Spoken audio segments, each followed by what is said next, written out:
Hey Daphne, are you there? I just needed to talk to you really quick. It's actually about Dad. You see, so if you could get back to me as soon as you can, that would be really great. I guess I can talk about it a little bit here, but the thing is that I think he's starting to get dementia. Wait, what? Kayla, what are you talking about? Are you serious about this? Well, it's just that even though he's so rich, he's being a complete idiot about his money. Haven't you noticed that? He has no idea how he should be spending it or what he should even be doing with all that money. So I think it would be better if he just gave it all to me, don't you think? Actually, I'm already in the process of trying to get an early distribution of his will so that I can have all of his money before he dies. Anyways, I guess that basically all I wanted to tell you really. Hold on just a second. What are you talking about? This is all so sudden. I mean, I know that you had been going to visit Dad at home more often and all that, but do you really think that our dad is starting to develop dementia? Is that something you really think is happening over there? I really do. I mean, I would know since, like you said, I've been spending so much time here with him. But yeah, I think Dad has basically completely lost it. I don't know what else we're going to be able to do for him at this point. I didn't think it would happen this quickly, but now that I think about some more, I think that he's completely gone. He's just an empty shell of the man he used to be. I think that it's probably just a matter of time before he even forgets how to speak. I guess we should have seen this coming, but would have guessed it would be happening so soon. Kayla, I'm sorry, but I think this is all very, very strange, and I'm not sure that you're completely right about this. What do you mean you don't think I'm right about this? I have no idea what you could mean by that. I'm just trying to give you my honest assessment. Besides, I've already started the process to have Dad's will distributed before he dies, but I guess the estate people need some kind of confirmation from you as well. That's actually the real reason why I reached out to you, if I can be honest. So then you're really going to try and go through with this weird living will thing? Are you sure that this is something that Dad would even want in the first place? Because I really wouldn't feel comfortable giving any kind of permission to this if Dad wasn't okay with it. Can we please just talk about this a little more before we make any rash decisions? This is really important and we shouldn't rush this. Ugh! Are you kidding me? What more talking is there to do? You know, this is why you and I never get along. I mean, do you really think that you're that much better than me just because you're the older sister? You need to understand that I'm the one taking care of our dad, and I'm only telling you what I see when I do take care of him. And what I see is a senile old man who might as well have his brains melting out of his ears. Can you please not talk about our dad that way, Kayla? That's seriously disgusting. And I'm sorry, but I just really can't believe that our dad is as bad as you say. It just isn't adding up for me. I know that you've been going over to his house more and more, and I really do appreciate you doing that, Kayla. But I still think that trying to parcel out his will before our dad has even died just isn't right. I don't think it's something that we should be doing. Well, thankfully, it isn't a decision that you'll have to worry about making since I've already made it for all of us. Our dad barely even knows what shapes are anymore. I'll show you something from my purse and he just stares at it like he's a baby with no knowledge of how the world works. And the fact of the matter is that you live so far away and just don't have the right to tell me what I'm seeing happen before my very eyes. That is why I had to take matters into my own hands and do what Dad no longer has the power to do for himself. I understand what you're saying, but I'm just saying that I don't think that Dad can be as bad as you're making him out to be. I mean, we actually just talked on the phone not all that long ago, so it's not like I haven't been in contact with him at all. Well, of course he can talk on a phone, but you just don't understand what was happening there. Dad's muscle memory just kicked in, and that's why he was able to talk to you on the phone like that. You may have heard his voice talking from the other end, but it wasn't really him at all. I'm sorry, but that is very, very hard to believe after the way you've been describing what he's like. Well, I'm sorry that you find it hard to believe, but let me just remind you that you're all the way over there and I'm here with Dad in person. Got it? I'm the one who has been watching over him, and that means that it's my duty to make this kind of decision for him. So I'm going to send you the documents for the will and then you're going to sign them. You don't mind if I just ensure that I get everything that's in there, do you? What on earth are you talking about now? Did you just ask me if I mind if you claim everything in Dad's will? Okay, so you did understand me. Then I guess that means you don't mind if I do that, right? Just consider it me taking my share for taking care of him. But you haven't even really been taking care of him at all. I mean, it's not like you're there living with him and watching over him full time. You've just been visiting him more often this past month. And before then, you hadn't visited Dad in years and years. So I think that if you really want to go through with this will dispersal thing, we should talk to a lawyer first. Well, I wouldn't do that if I were you. I mean, this is how Dad wanted us to do it. He said that he wanted his will to be given out before he died, and so you really shouldn't go against him. Look, Kayla, you can tell me that he said that, but I still just can't buy that at all. I'm going to call Dad again and talk to him about this. Just please don't do anything until we've done our due diligence about this. But why would you even bother calling him? I already told you that you won't do any good. He's only gotten worse since the last time you called him, you know? I don't care what you say. I know what our dad wants, and I'm going to be moving forward with it. You don't have the right to tell me what I can and can't do when you live so far away and haven't been with Dad like I have. Kayla, give me a break. You know what this looks like, don't you? It looks like you only started visiting Dad recently so that you could try and steal his money from him. And if this is really what you're doing to our own dad, then, well, I'm not going to stand for it. Well, we just finished moving. It's all finally done. Consider it a final present from our poor senile dad. What are you talking about this time? I don't remember getting anything. Are you sure? You should check outside your door because from now on, you're going to be taking care of Dad, not me. Anyways, good luck with that, sis. Wait, what? No, seriously, what on earth are you talking about right now, Kayla? I mean that I dropped off our senile old dad on your doorstep and now you're going to have to take care of him until he dies.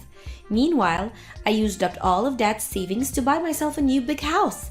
And don't worry, I promise to stay out of your hair from now on. In fact, you probably won't ever see me again since I've made sure that I'm going to get everything in Dad's will.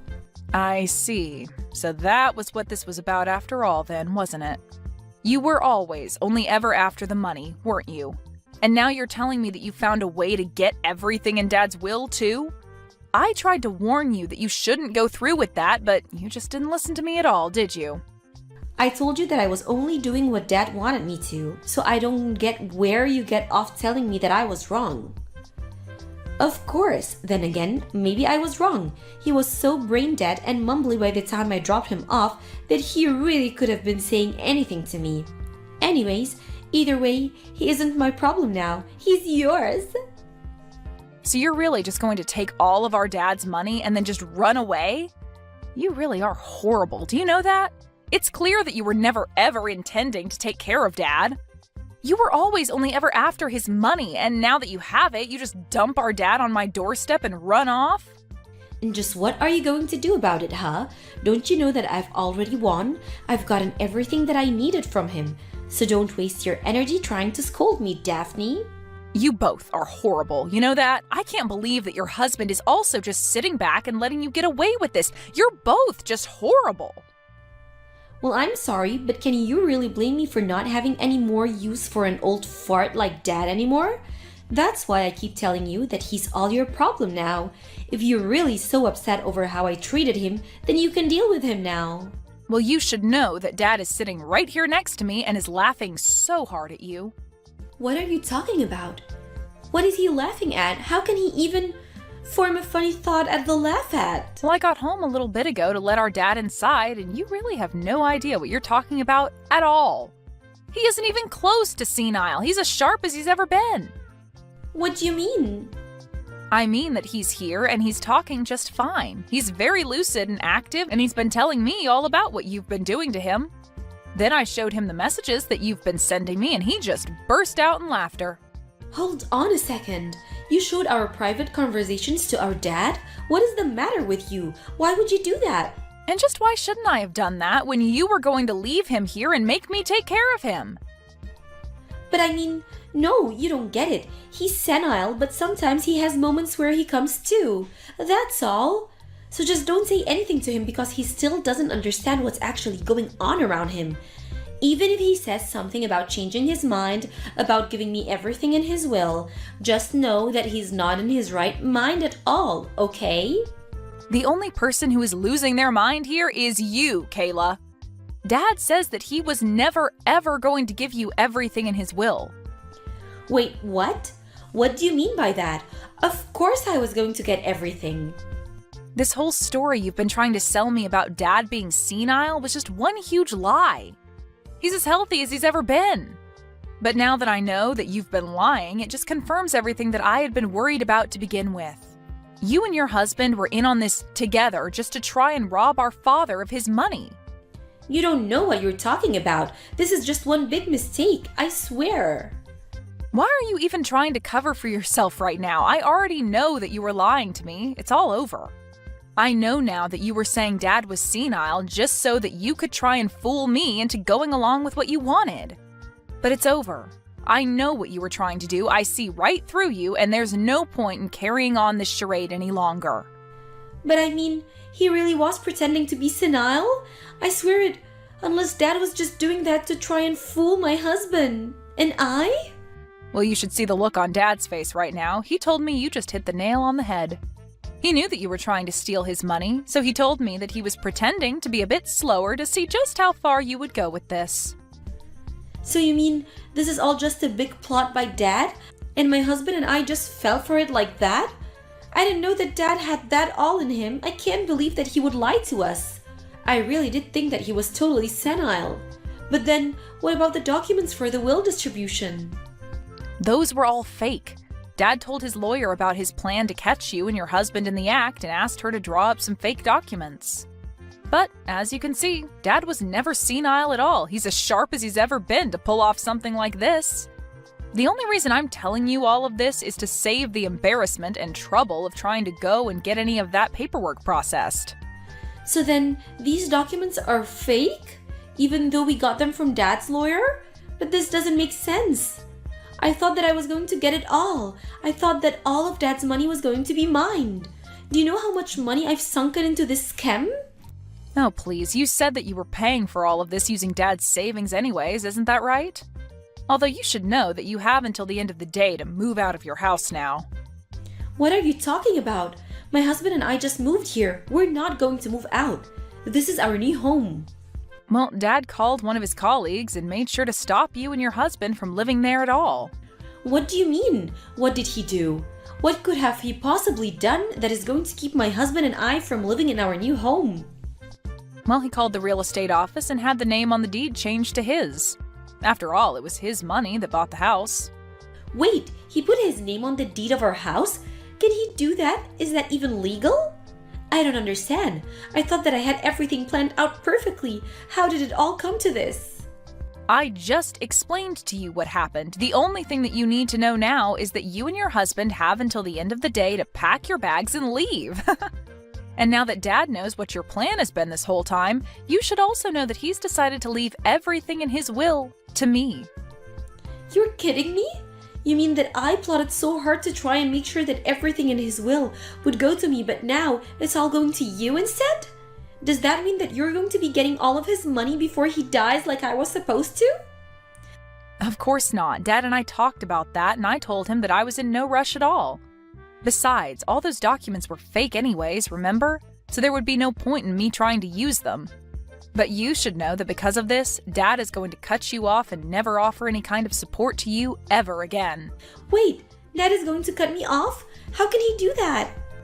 He can do that because of the way you and your husband were trying to treat him. Did you really think that he was just going to let this go?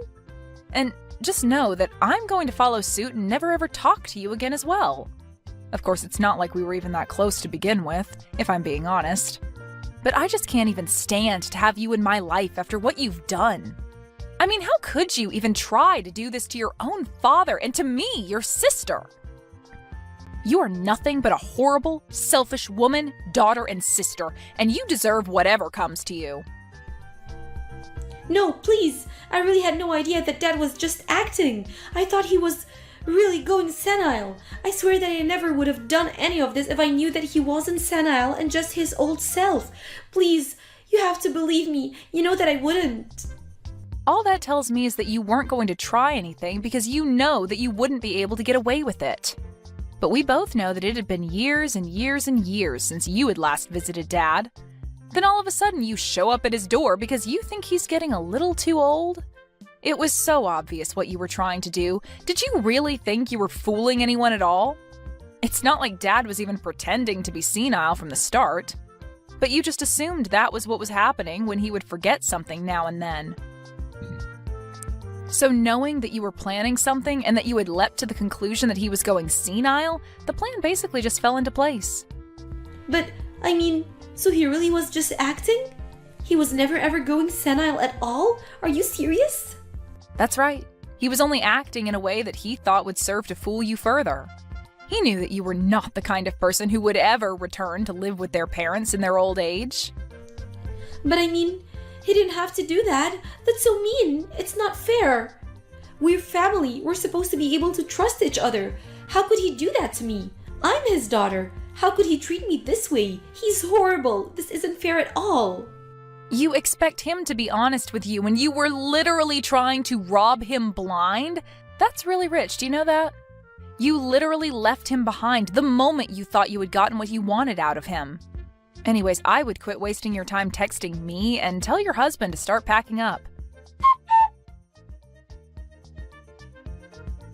In the end, the real estate agent that Dad was friends with did show up and tell Kayla and her husband that they had only a few more hours before they would have to leave.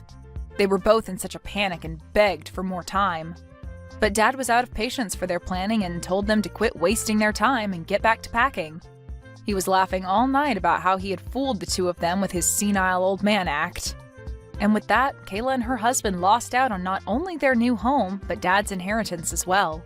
After that, Dad formally cut her out of his will and told her he never wanted to hear from her again. I have no idea what happened to Kayla and her husband after that, and frankly, I don't really care. Janet, I'm sorry that you're in the hospital right now, but I've got to leave you.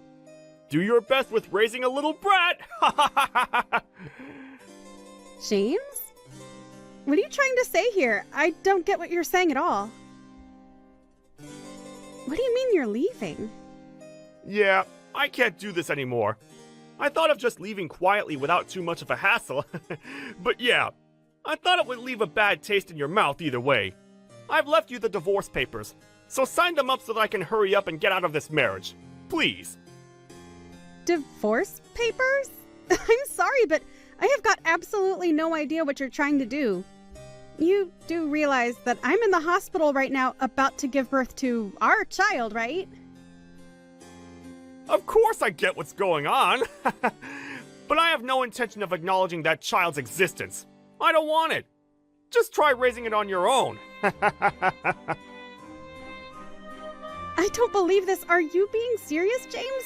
Is this some sort of prank you're pulling? It's just bad taste to be joking with me right now.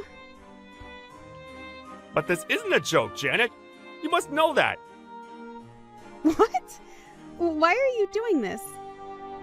I've already left the divorce papers for you in the living room.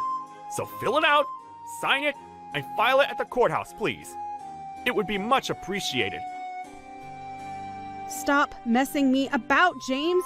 You haven't even seen your child yet. What is this madness? Have you no sense of responsibility? To be honest with you, I don't really much care for children.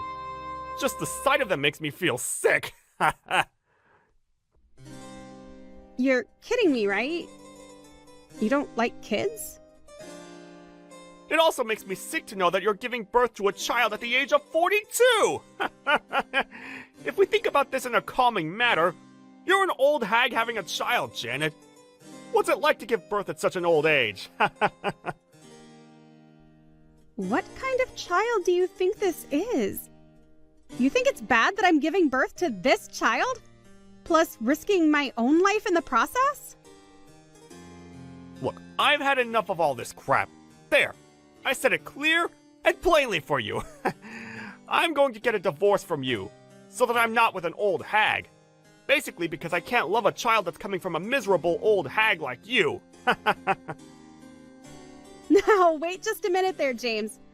A child that's from a miserable old hag? What kind of person does that make you if you're going to completely insult your own flesh and blood, your own child, James? No matter what, my low-leveled insults are nothing compared to an old hag giving birth to a brat. I've already decided what I've wanted to do, alright? After all, younger women are much better. I have no idea what I was thinking when we were getting married. I'm still only in my 30s, and you're in your 40s already? It's gross.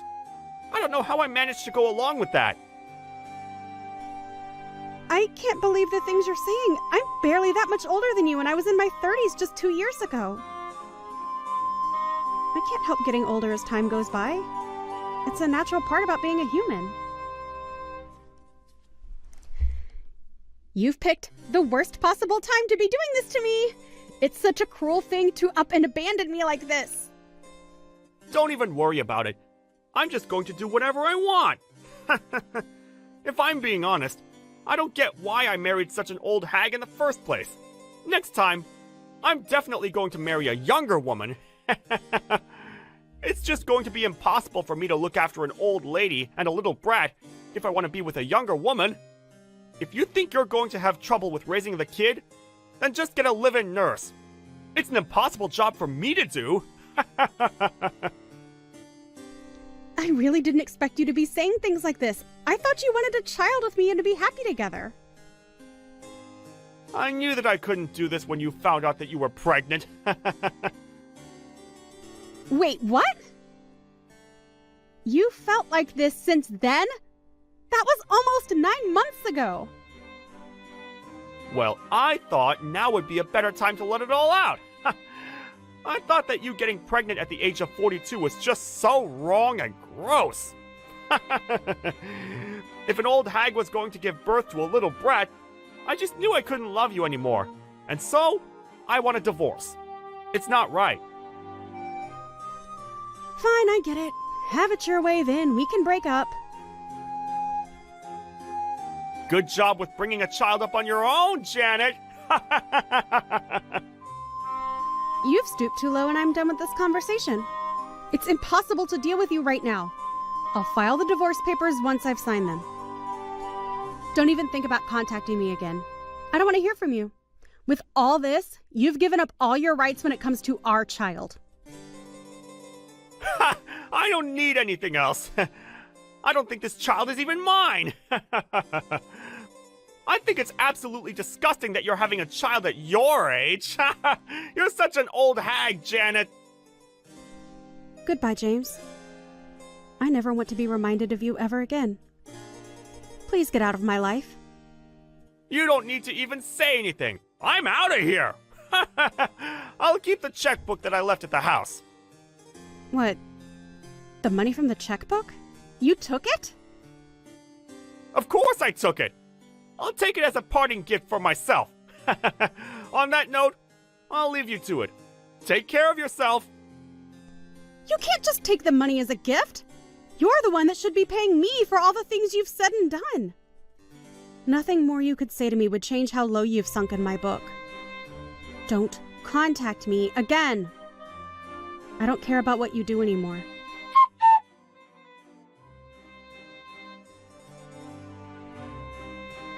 Not to bother you or anything, but why the heck did you barge into my parents' house? You're so annoying, and you need to stop interfering in my life. Janet, thank you for messaging me. I've been trying to get in contact with you, but you never answered me. I thought that I'd never see you again. What are you talking about? I'm not seeing you, and I don't want to see you. I have no intentions to meet you. Just you contacting me like this makes me really happy to hear from you. Haven't you been listening to this conversation? Stop being a nuisance and barging into my parents' house. I have to stop that? Why? It would be fine if you just met up with me. Then we'd have no problems. You're giving me such bad vibes. What's your point in doing this, James? I'm in tatters without you, Janet. I want us to fix what's broken. Is this for real, James? After all you did to me, you want to be together again? I'm begging you. Please forget those days long ago that I said those things to you. I want to be together. I shouldn't have dated a younger woman. What the heck are you talking about, James? Why are you messing with me? I'm not. Look, I'm sorry for what I've done. I dated a younger woman after I left you, and we were going to get married, but it ended up being a scam. She was a wedding scammer. Oh, is that so? Oh, that's no good, James. So I've been forced into debt as she took a lot of money from me. It wasn't supposed to be like this. I knew it wouldn't be good trying to marry someone younger than me. Younger women are just bad news. All I have is you now. Now this is just making me feel sick to my stomach. What are you trying to say, James? I really hope that this is some kind of joke. Ha ha. Just what are you looking for when it comes to me? Because I have no clue anymore. Don't come to my parents' house anymore, okay?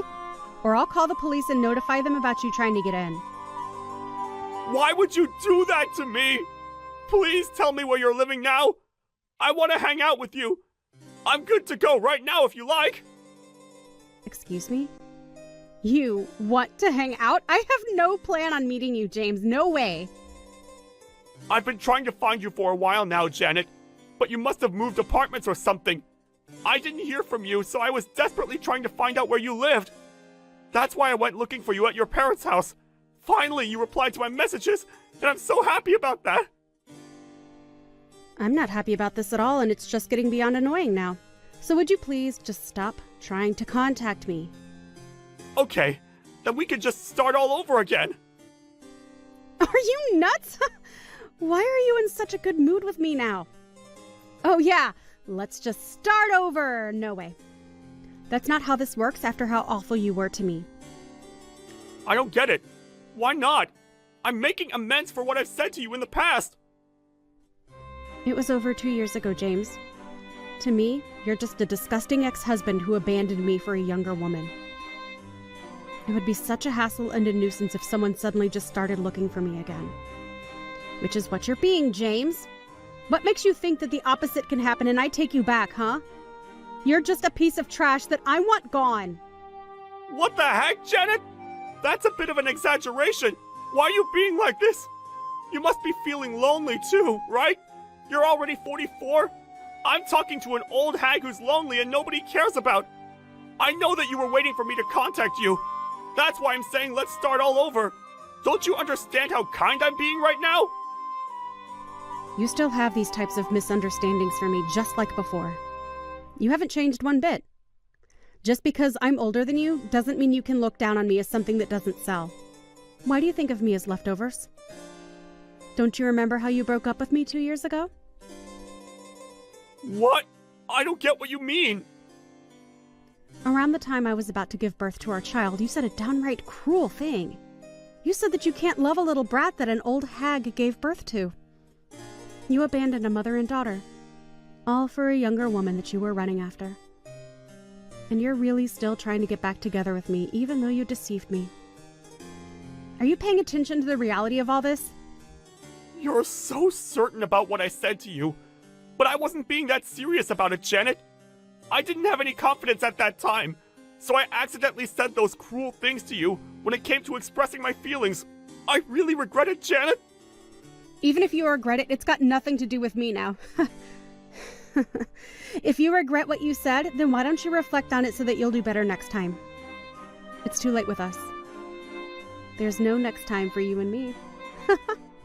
Why are you saying such things? I can't believe that you don't want to start things over with me. I thought that you would still love me even after all this time. Ew, no way, James. Please stop saying such things. That's so disgusting. While making those sort of statements, you think that you can just contact me and walk back into my life as if nothing has happened? It's unbelievable. I've had enough of this drama. And I'm busy, so that's about all I have to say. Huh?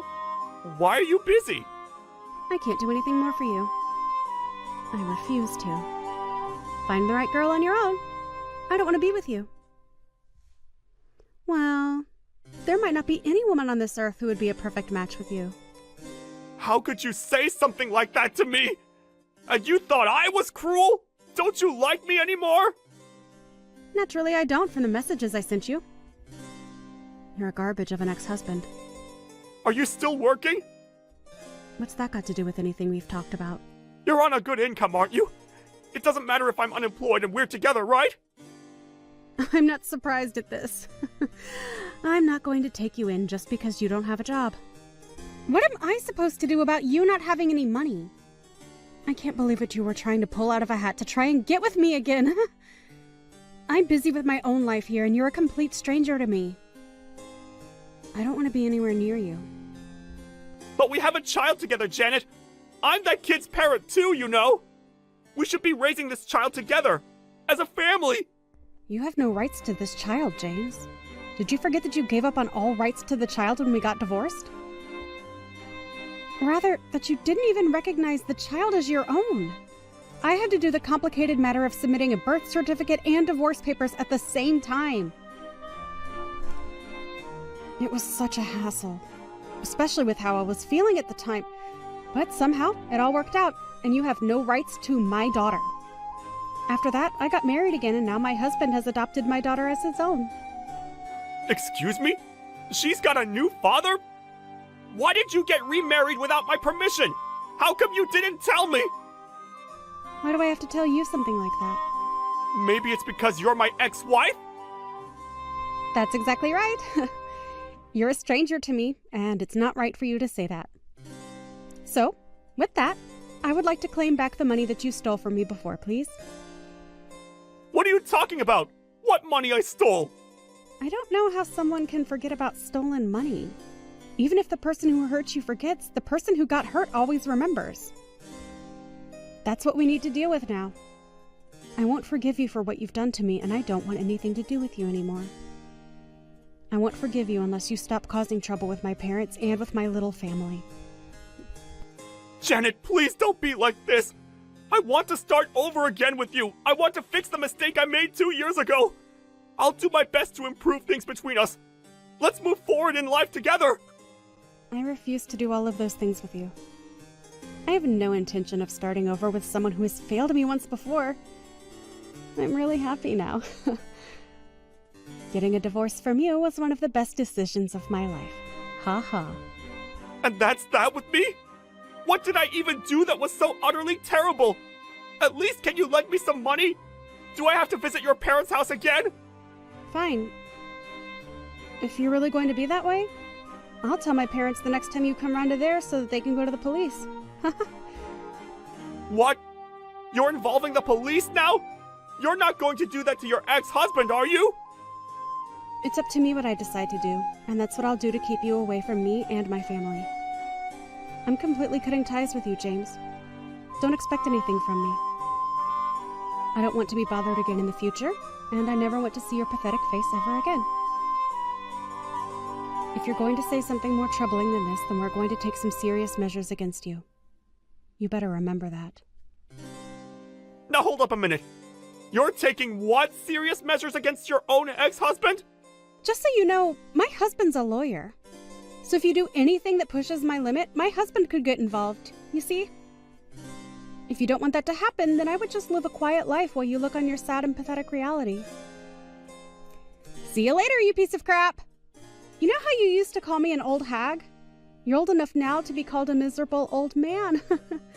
Well, more like a poor, lonely, and miserable old man. You make me sick just by having to interact with you on a phone.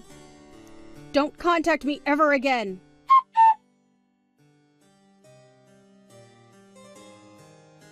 In the end, James finished the conversation without saying anything back in response to Janet's messages. He wanted to do more about it and even went to her parents' house. He was reported for harassing them to the police and taken away. Until now, it seems that he's gone underground, so with that, her parents were able to find a secure place to live away from harassment. It seems that he was sent to a sketchy factory, as it were. He paid the debts that he owed, It seems that every day his day started with working really hard. He might be able to rehabilitate from this? Janet is living a happy life every day with her cute little daughter and her kind and gentle second husband. It seems that their daily life has become quite different since James was out of their lives. Naturally, that's good news for this cute little family unit. Break up with Adam right now. I was dating him first, so Adam belongs to me. You can't have him. I hear that you're going around telling people that you and Adam are getting married. But I know that's not true. He would never marry you. Would you stop embarrassing yourself and give him back to me? You'll regret it if you don't do as I say. No, I'll make you regret it. Give him back while I'm still ready to forgive you for taking him away from me. Excuse me, are you Adam's ex-girlfriend? I don't know what your problem is, but I don't plan on doing anything you just said. Adam and I are engaged. There's nothing you can do about that. Don't call me his ex. I'm his girlfriend. I still am and always will be. Some random woman like you can't change that. I don't know what got into him to make him want to marry someone like you, but I know that that's all your fault. You must have tricked him. Would you stop getting in the way and leave us alone? You're really causing a lot of trouble. You should be ashamed of yourself. Besides, do you really think anyone would want to marry an old woman like you? Oh, please. You're making me cringe just thinking about you in a wedding dress at your age.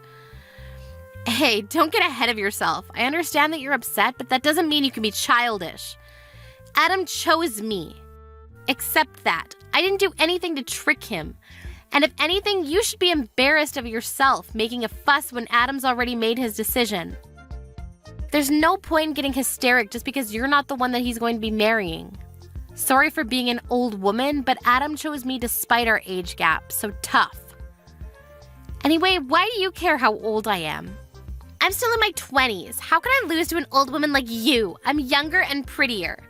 Of course I'm the better choice. Way better than some 30-something-year-old woman like you. Why would Adam choose you over me? I don't understand it at all. Why are you asking me? Why don't you hear the reason from Adam himself? Maybe hearing it from him directly will make giving him up easier. Why do you even know my number? I don't think we have any friends in common. And Adam knows that I don't like people sharing my number without my consent. How could you have found out how to contact me? Anyway, I'm going to block you, so stop bothering me. I wish you all the best in your new life without Adam. You really should learn when to give up. You can't obsess over him forever, you know. It's already been a couple years since I started dating him. But if you still haven't been able to get over him, you're just going to suffer more. It's not good for you. It's already decided that Adam and I are going to get married, so you've just got to accept that. I'm not lying and I haven't tricked him. We're just in love. I took your phone number from Adam's contact list on his phone. Okay, I really think that you need help. You're not going to like it, but that's called being a stalker. Hang on, how did you even get his phone in the first place? Adam and I started dating after the both of you broke up. How could you have gotten my phone number? Unless you've seen him recently. You can't marry him. Adam is mine. You don't have the right to be with him because he was with me first. I'm going to take him back from you no matter what it takes. I suggest that you give him up first if you don't want to get hurt. He's going to choose me anyway when he realizes what a mistake he's made. What are you talking about? He doesn't belong to you. He doesn't belong to anyone. He's not a thing. And he's chosen me, so you should accept that. But I have something I want to ask you. You better break up with him. I'm not going to forgive you if you marry him. He's mine and only mine. Your name was Rebecca, right? Are you listening to me? When did you last see Adam?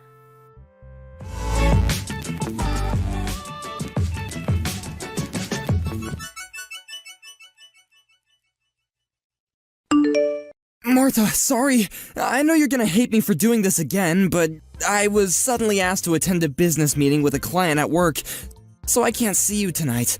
I really wanted to go and see that movie with you, but it looks like we're gonna have to go another day. I'm really sorry. I promise I'll make it up to you. Alright, I guess we can go next week instead, Adam. Before you go, I have something I want to ask you. Do you have a few minutes? What is it? Is something wrong? Your ex-girlfriend. Her name was Rebecca, right? Yeah, it is. Why? What's up? Why are you suddenly asking about my ex?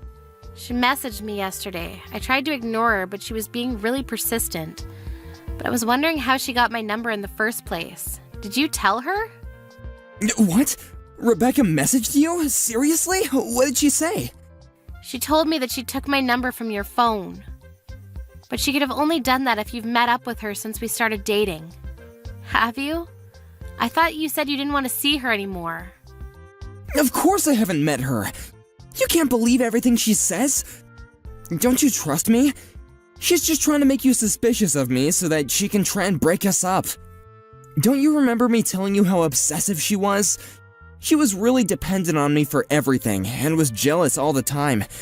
That's why I left her, because I couldn't handle how clingy she got. And that's why you can't let her go to you. She still has a thing for me. But that doesn't mean anything to me, trust me. You can't just let her ruin our relationship when the wedding is just a few weeks away. Just block her and ignore her if she tries to message you again, and act as though nothing happened. She'll get tired of it sooner or later. Please, she's just my ex. She can't ruin what we have right now. Of course, I can't just ignore her. How can I do that when I feel like you're not telling me the truth? If you say that you haven't met her, then how does she have my phone number? She couldn't have got it from anyone else. You're the only person we have in common. Yeah, that's true. Well, I might have actually told her your number in the past. I'm sorry. But I only told her because she was saying stuff like, I won't forgive you if you don't tell me and you'll regret it. She was saying all sorts of weird stuff. I mean, she always does. So I thought that she might try and bother you if I didn't tell her. I really think that there is something wrong with her, so I felt it was best to just do what she wanted, and I told her your phone number. I mean, I thought it was better than her trying to get closer to you. She really does get jealous, so I don't know what she might do. But the worst case scenario I was imagining was that she might try and hurt you. And I really don't want that. If that's why you told her, then why didn't you warn me? You should have given me a heads up that your jealous ex-girlfriend might try and get in touch with me, and maybe I had been able to block her beforehand or something. You know I don't like when people share my number without me knowing, so can you please just ask me the next time someone asks for my number? I've already blocked her, but she's already creeped me out. If she's that obsessive, then there's no telling what she might do next. It's still predictable if she buys a new phone just so she can get through. But what if she turns up at your house next? Yeah, I'm sorry. I should have thought a little carefully. I just didn't want to set her off. I'm sorry you had to go through that. I know it's scary, but I'm serious. Don't let her get to you. She's just trying to break us up. I'll talk to her and I'll try and get her to stop, so don't worry about her anymore. Yeah, please. I really don't want her to message me anymore. She really does her best to make me feel bad about myself, and I can tell she's laughing at me. Adam, you haven't cheated on me, have you? What? Of course I haven't been doing anything like that. Why would you even think that? I swear I haven't even thought about anyone else except you. I'm sorry, I had a bad feeling when I spoke with her. It was really like she knew something I didn't, and it felt like she was laughing at me for not realizing. You haven't lied to me about something, have you? There's nothing else you want to announce other than the fact that you told her my phone number? Of course not! I would never lie to you, I promise! And why would I even lie to you? Do you really not trust me that much? And it's not like I lied to you about giving her your phone number, it just slipped my mind to tell you. Martha, please don't let her get to you. She really is just a crazy ex-girlfriend. Nothing she says actually means anything. She's just trying to make you doubt me so that we'll break up. I'm not exaggerating when I say she's crazy. I broke up with her because she was really obsessive and manipulative, and I couldn't take how possessive she was anymore. But we're getting married in a few weeks, remember? Think about this rationally. I chose you. You don't have to think about anything else. Yeah, I understand what you're trying to say, but I still feel like something's not right. It's really bothering me, so I can't help but think about it until I know what it is. Come on, you gotta believe me. I haven't done anything.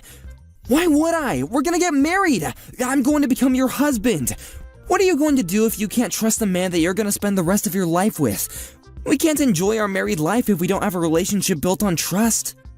Yeah, you're right. I'm sorry. I shouldn't have doubted you so much.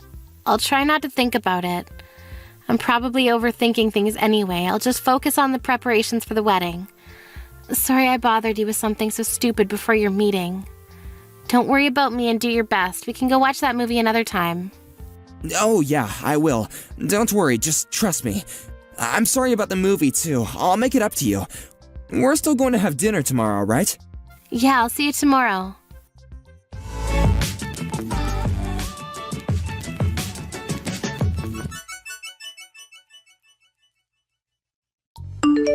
Martha, what's wrong? Hurry up and come back to the hall so we can continue the service. Everyone is waiting for you. I know this is our big day, but we can't keep the guests waiting forever, you know? What's wrong? Are you seriously asking me that? You saw what she did, didn't you? You were right there. You came after us when you saw that Rebecca asked me to have a chat and you saw everything. So why are you so calm? Why aren't you angry for me? Martha, I don't get what the big deal is. Don't be so dramatic. Just come back to the hall so we can continue. Where are you? You didn't leave the venue, did you? You must be joking. You think I'm being dramatic? Your ex-girlfriend slapped me in the face. I seriously thought that she just wanted to talk, but the second we moved to that corridor, she just turned around and hit me. Without any warning. So why are you acting as though nothing happened? Why didn't you even try and stop her? I can't believe you. All you said was sorry. She's just a bit jealous and walked on by. You're supposed to be the groom. Couldn't you at least ask her to leave? She wasn't even invited in the first place. Instead, you made it seem like it was a matter of course that I should overlook what she had done because she was just a little jealous.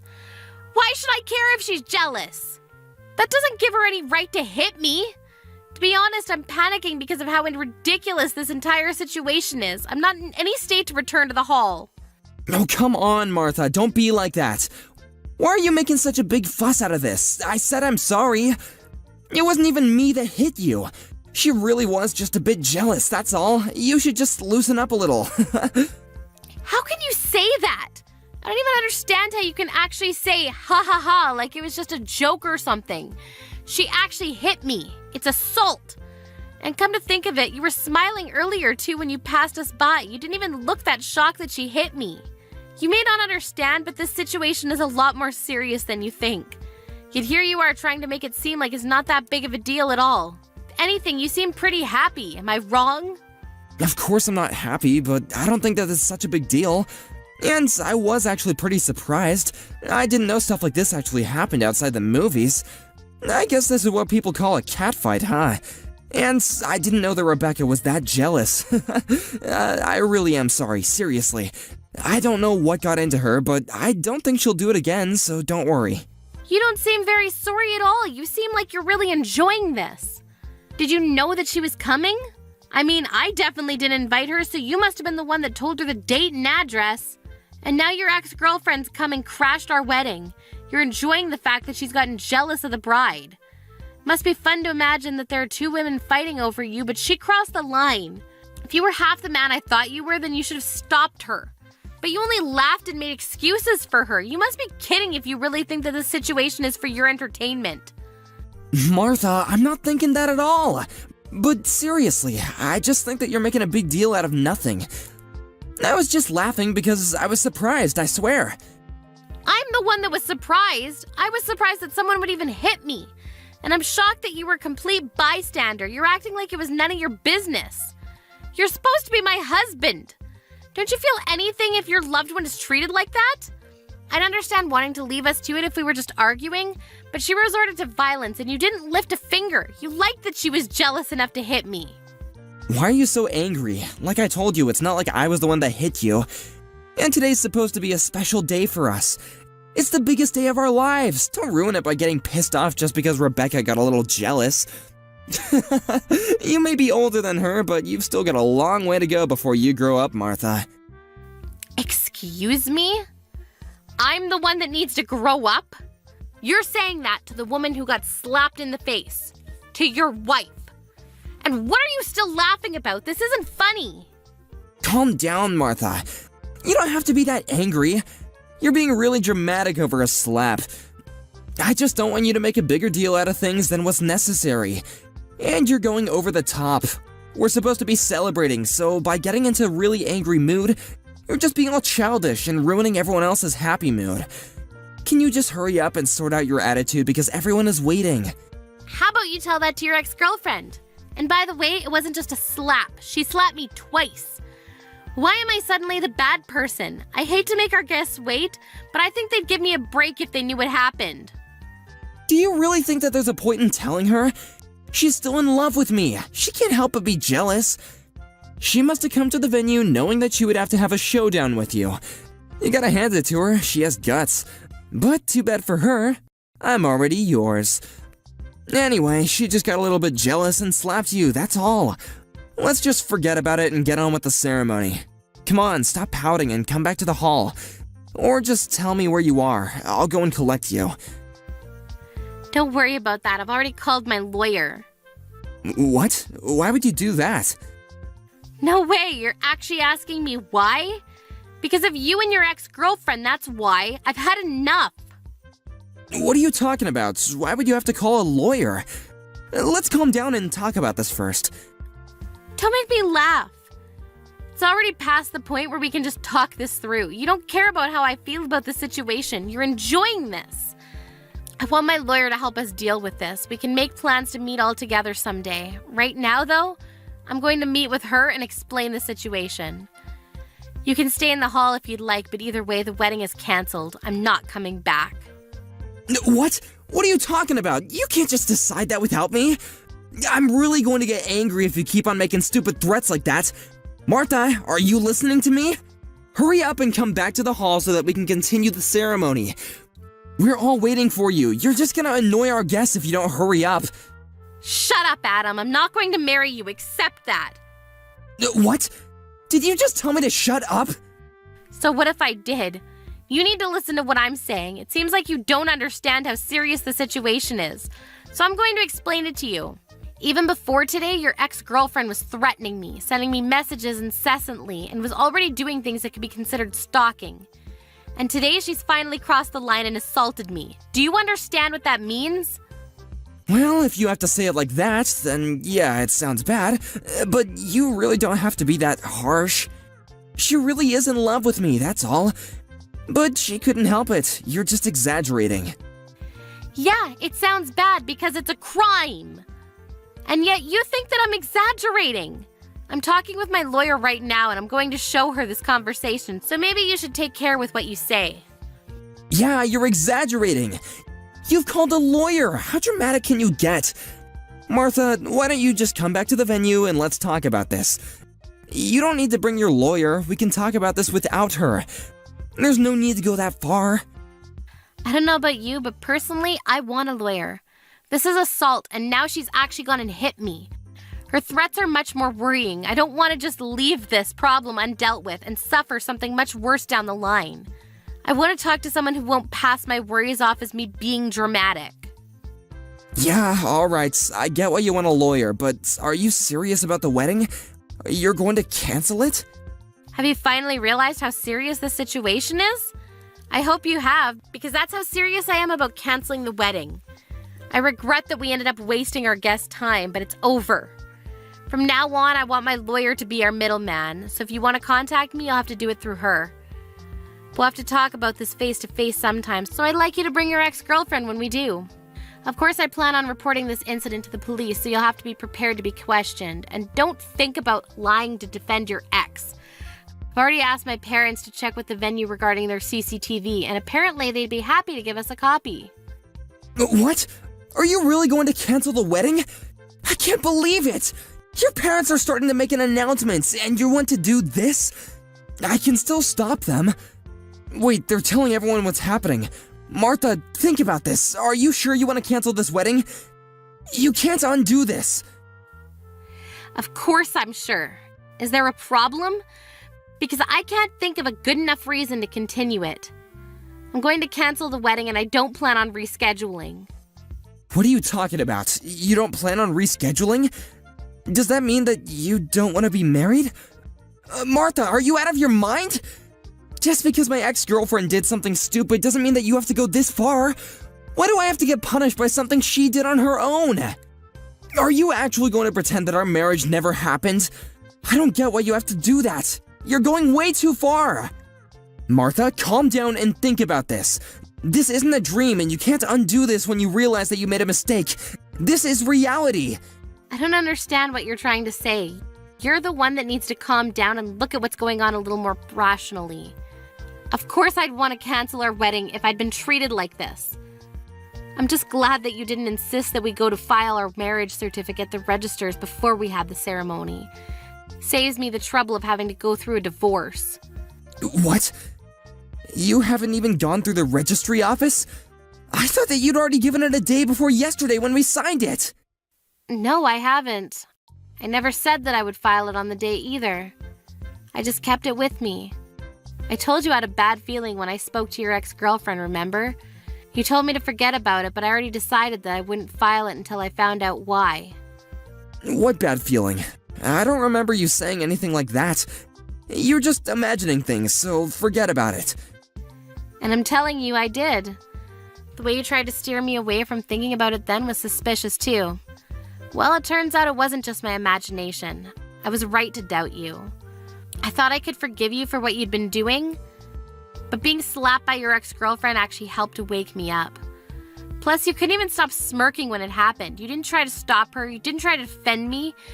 You were too busy enjoying the drama of having two women fight over you. But it helped me realize that I was making a mistake to even marry you. I really don't know what I was thinking. Why would you say that? I told you I'm sorry, okay? It's not even my fault.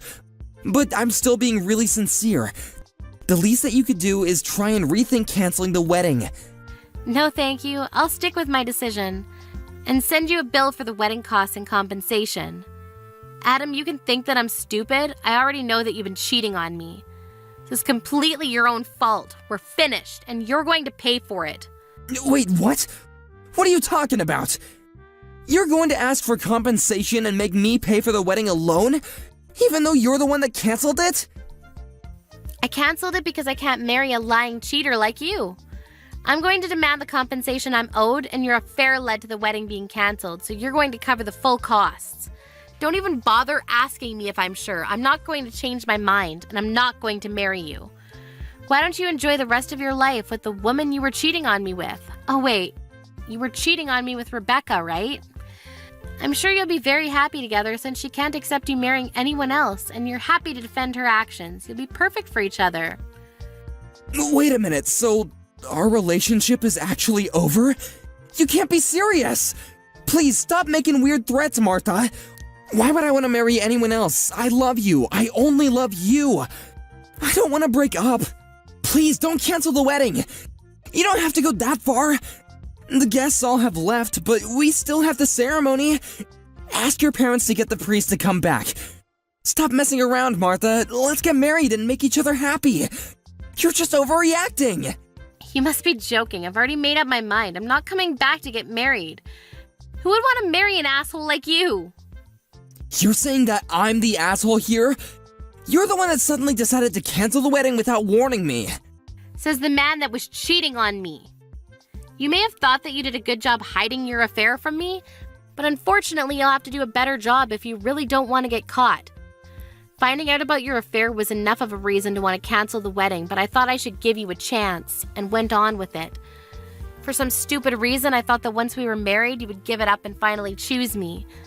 I thought that you'd stop playing around and treat me with more respect.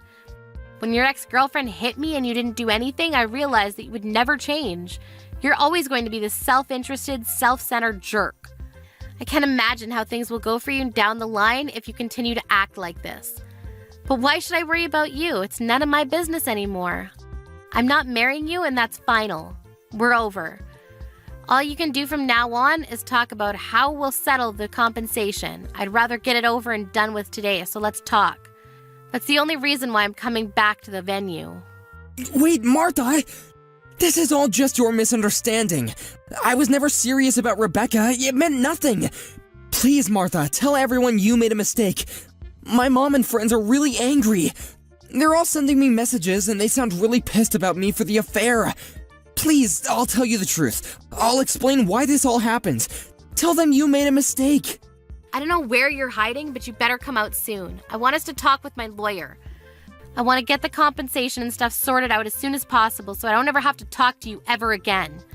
No matter how much you explain, it won't change the fact that you were cheating on me and doesn't exempt you from taking responsibility for your behavior. It's all excuses anyway, right? Rebecca's my ex-girlfriend, but that doesn't mean that I still have feelings for her. I would never choose her over you. She's in a lot of debt, so I never even thought about being in a long-term relationship with her, let alone marrying her, I swear.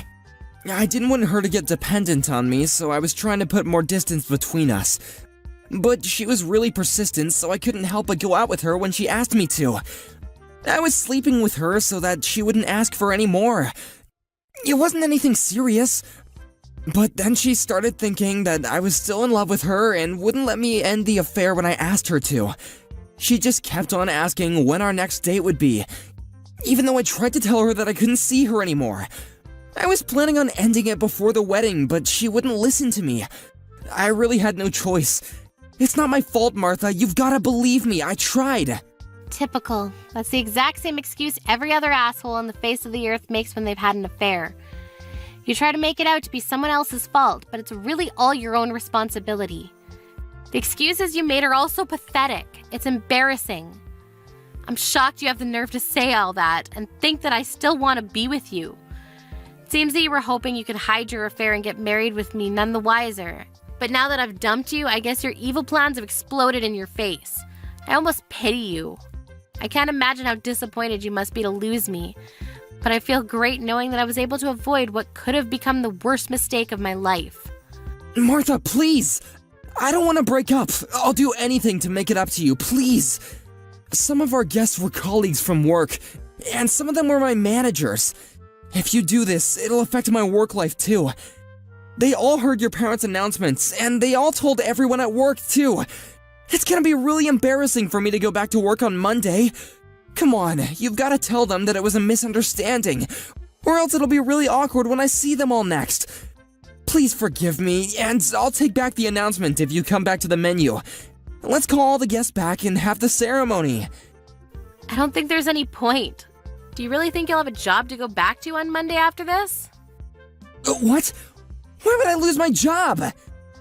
Didn't you know that the CEO of your company and I are related? Maybe I forgot to mention that. No way, you're just messing with me, right? Of course I'm being serious. Did you really think that the CEO of such a big company would take the time out of his busy work schedule just for a regular employee like you? I guess you must have thought that it was a matter of course for him to come all this way, considering how big your ego is, but that's not the case. He came because he found out from another relative that I was getting married. He even prepared a lovely wedding gift, but thanks to you, his sentiments were wasted on us. Is that why he came? I didn't know, I swear! You're the only one that didn't know. All of my relatives knew that you were working at his company and even mentioned it to him, you know? But now that I think about it, I think that might not have been a good idea, for your sake. Now he knows you work for him and that you ruined our wedding day with your affair. I think you'll be having a hard time at the office from now on. What? Please don't leave me. Don't abandon me like this. If we don't get married, my entire life will be ruined. I'm sorry, please. I apologize properly this time. I'm seriously sorry. I won't meet her ever again, and I promise I'll make you happy. It's too late to start apologizing sincerely now, and no apology will be enough to make me forgive you after everything you've done. Goodbye, you piece of crap. You'd better hurry up and come out from wherever you're hiding so we can talk about how much you owe me.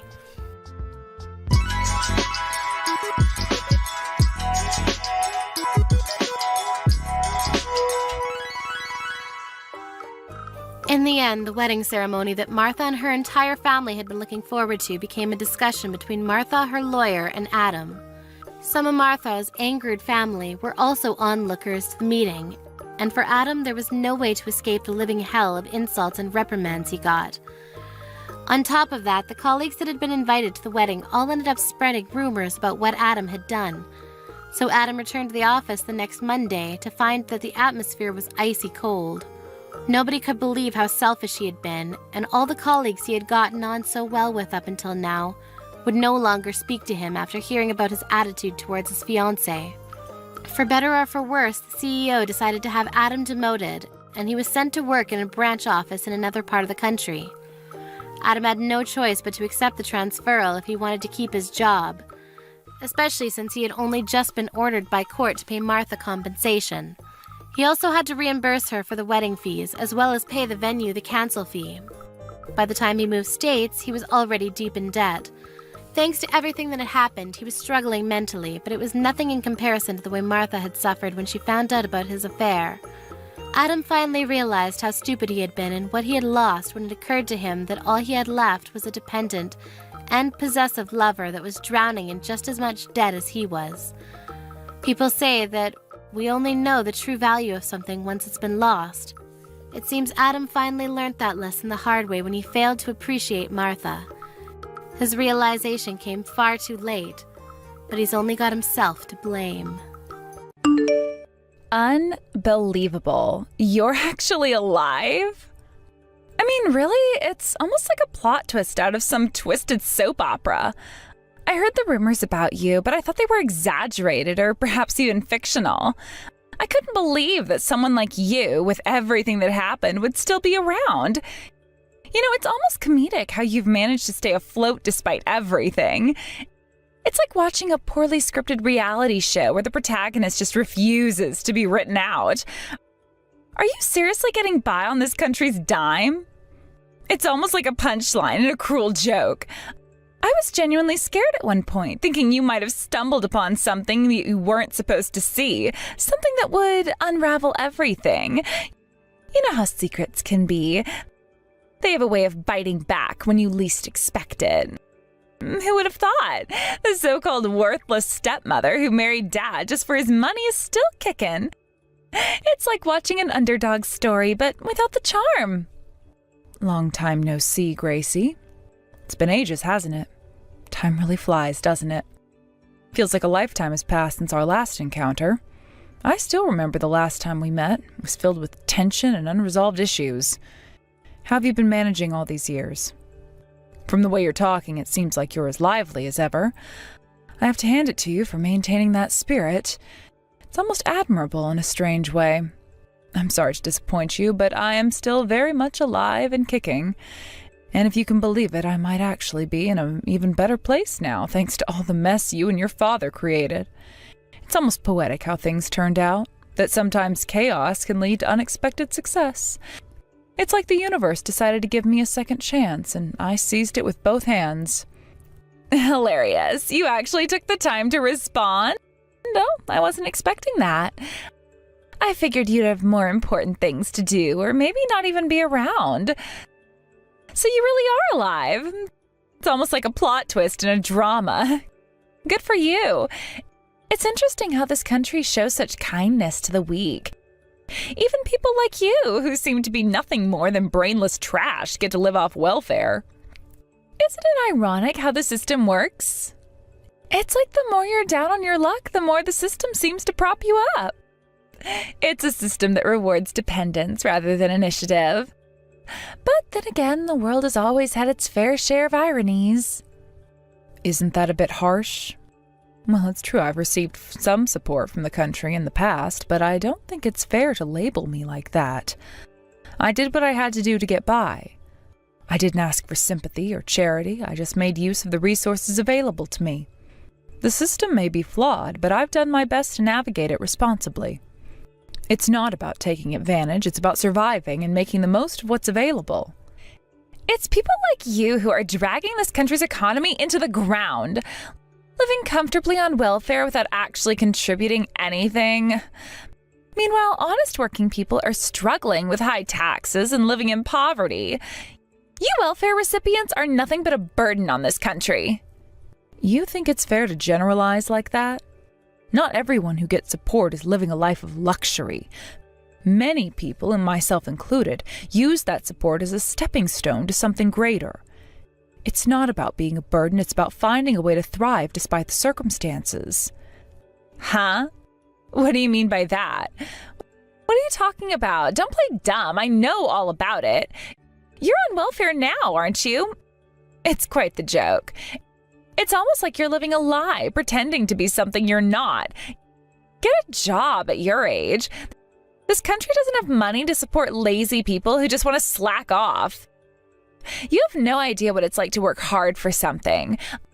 I have seen people in much worse situations pull themselves up, so don't act like it's impossible. Seriously, what's wrong with this country? A system that's so kind to people like you while making hard-working people suffer? There is something fundamentally wrong with that. It's frustrating, I get it. But the problem isn't just with the people on welfare, it's with the system itself. It's a broken system that needs fixing. Instead of blaming individuals, maybe we should focus on reforming the system to better support those who truly need it while ensuring it doesn't encourage dependency. I have no idea what you're talking about. You seem to be misunderstanding something. But as for this talk about welfare, are you referring to your father? Huh? What are you saying? You're the one on welfare, right? I heard everything about how your father got fed up with you not working and ended up abandoning you.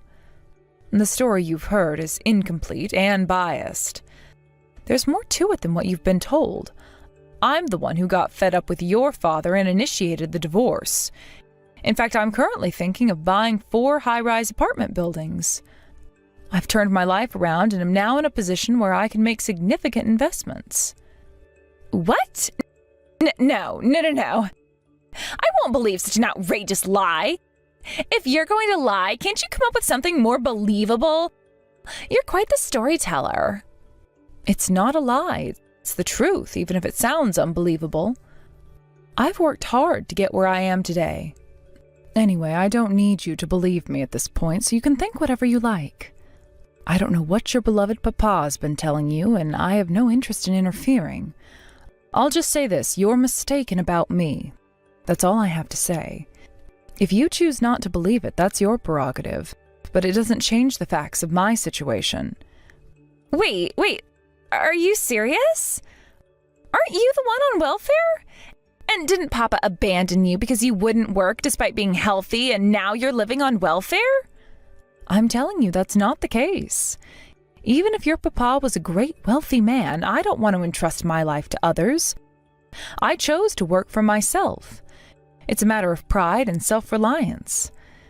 I've built something from nothing and I'm proud of what I've accomplished. I don't know if it's jealousy or what, but when you pushed me down and caused me to break a bone, there was indeed a time where I couldn't move. There were times when I felt deeply depressed, but I still managed to pull myself together, start a new company, and contribute to society properly. It was a tough period, but I used it as a catalyst for change. Huh? This is different from what I heard. You're living comfortably on government money? Sure, I received some subsidies when starting my business, but that was based on my own funds. I submitted proper business plans and started the business and received support to accelerate it. It was a strategic move to get things off the ground. Now, the business is running smoothly, and I'm paying far more in taxes than the amount of subsidies I received. I'm contributing positively to the economy, not draining it.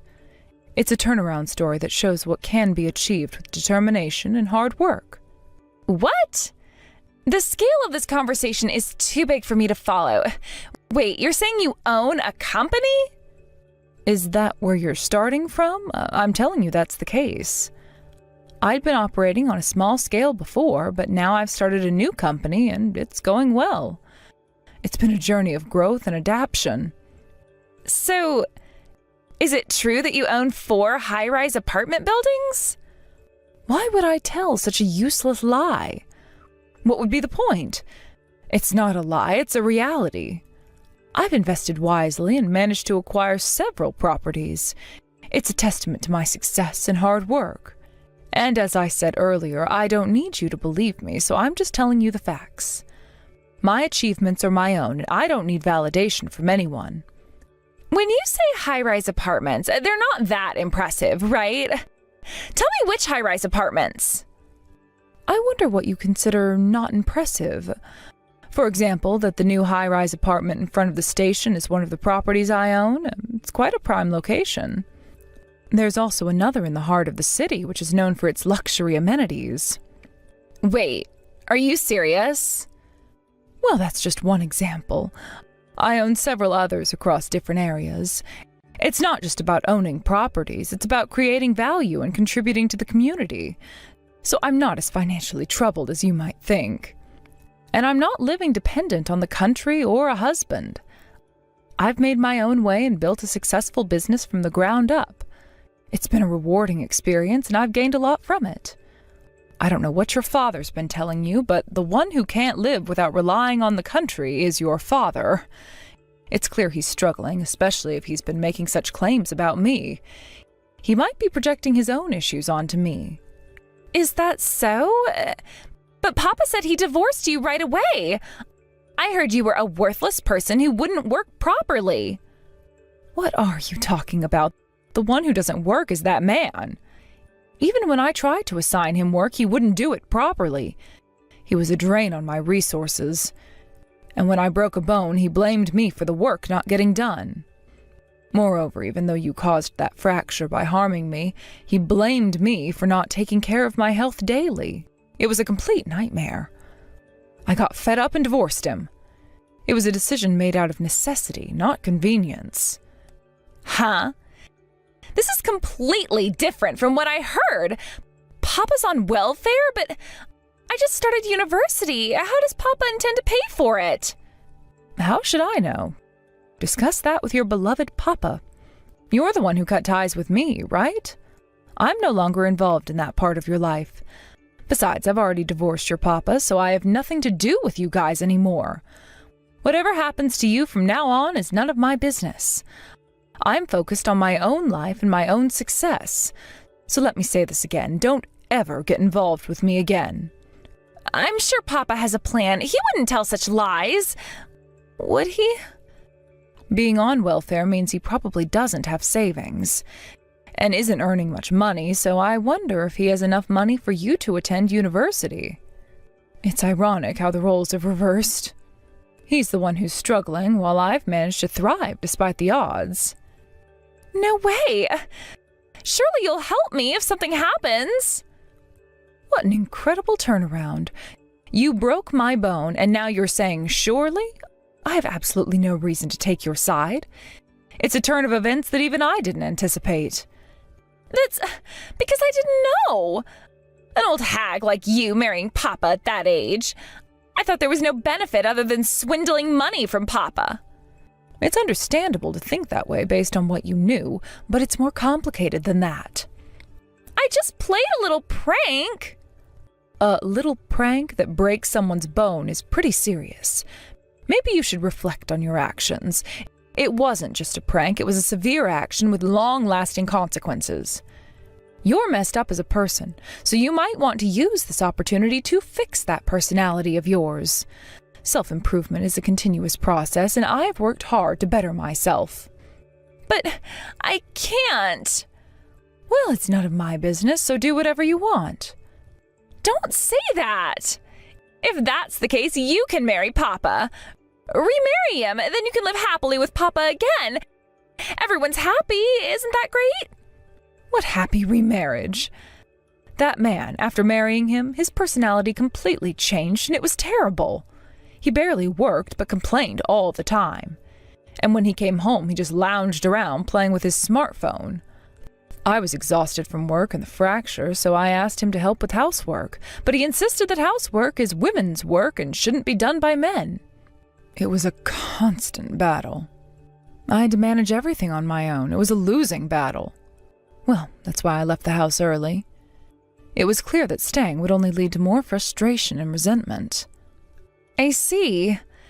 At first I heard that you left to be considerate of us, but it was because you'd be made to do everything if you stayed at home. You're paying the rent with your part-time job, right? Why don't you earn and pay for your tuition, too? It's the reality of being independent. Life requires us to take responsibility for our choices and to find ways to support ourselves. But Papa said he won't pay the rent. He said since I want to move out on my own, I should pay for it myself. Yes, that's right. It's a harsh reality, but it's part of growing up and becoming self-reliant. You thought I was on welfare anyway, right? So isn't it good that I'm not a burden? It's a twist of fate.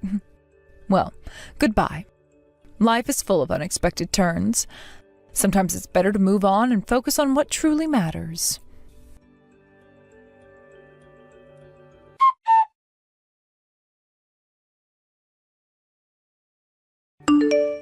Did you really say unnecessary things to Gracie?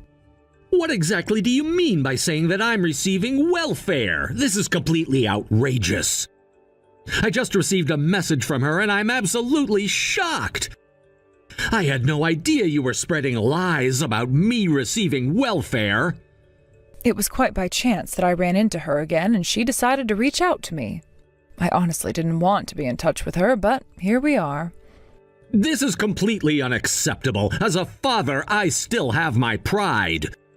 You've completely destroyed the image she had of me as her father because of your actions. I couldn't care less about what you think of the situation. I didn't say anything out of personal desire. She was mocking me, calling me a welfare recipient, so I simply corrected her and informed her of the truth about you. But there's definitely a proper way to handle such situations. Why did you specifically drag me into this? It's because she had a misunderstanding and claimed that I married you for your money. But wasn't it actually you who had that intention in the first place? You entered the marriage with the clear intention of making me take on all the household responsibilities, didn't you? Well... And then you just abandoned me, claiming you discarded me. The reality is, it was you who was left behind by me. That's the truth, but... Even if you're talking about this behind my back, you should ensure that your daughter understands not to involve herself with me regardless of the circumstances. And you should also make sure she knows not to get entangled with me in any way. Shut up! It's none of your business. Look at you, running away again. You put on a facade of being a strict father to your daughter while you only want to live comfortably yourself. Well, if your daughter was growing up properly and turning out well, that would be one thing. However, considering that she's developed a twisted personality like yours, there's no hope for her. Shut up! You abandoned me! You were a useless woman who couldn't balance housework and work! And yet you have the nerve to talk to my daughter about unnecessary matters! Oh, fine. Just leave it already. This whole situation is too much of a hassle, so please don't contact me again. You handle your own affairs from now on. And what's this about? 4 high-rise buildings, you say? I wasn't informed of that. Oh, that. After our divorce, my business took off. I no longer had to waste any more time dealing with you. I was absolutely right to end things with you. You didn't achieve anything significant until after we separated? So now you're living in a luxury apartment? That's none of your concern. If you're frustrated, why don't you get out of welfare and start working for yourself? Well, I suppose that's a challenging topic for someone like you who's always glued to their smartphone and doesn't do anything productive. Or is it? Are you envious of me, the woman you once looked down upon? You used to say that a woman's job is to manage household chores and that you were gracious enough to let me work, all while trying to conceal the fact that you didn't have the financial means to support me. You're the one who wanted to work, so that's fine. You thought it was okay to marry me because I was unemployed, right? Having a free housekeeper at home must have been ideal for you. But when I decided to end our relationship, your pride got in the way of even attempting to keep me. That's not true. I didn't need you, and that's the simple truth. To be honest, I didn't care whether you were receiving welfare or not. But it turns out you really were. I had my suspicions, but I didn't expect it to be so accurate.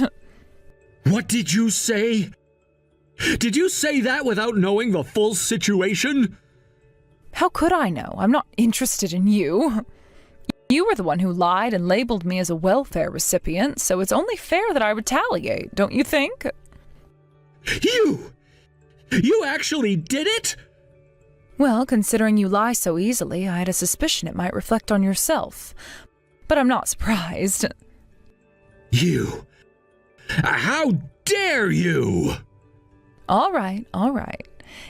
If you have time to spout unnecessary nonsense and hold grudges, why not try doing something more constructive? You're only sending pointless messages like this because you're on welfare and have too much free time. At least do something beneficial for society and others. Oh, and if I borrow your daughter's words, maybe you should work at your age. That's it. She said such things? Looking down on me? Are you referring to me or to welfare recipients in general? If there's a legitimate reason for receiving welfare and you live modestly, it's different. But seeing recipients who don't work, eat well, sleep in comfortable places, buy good things, and live luxuriously while spewing hateful words makes me question the country's policies.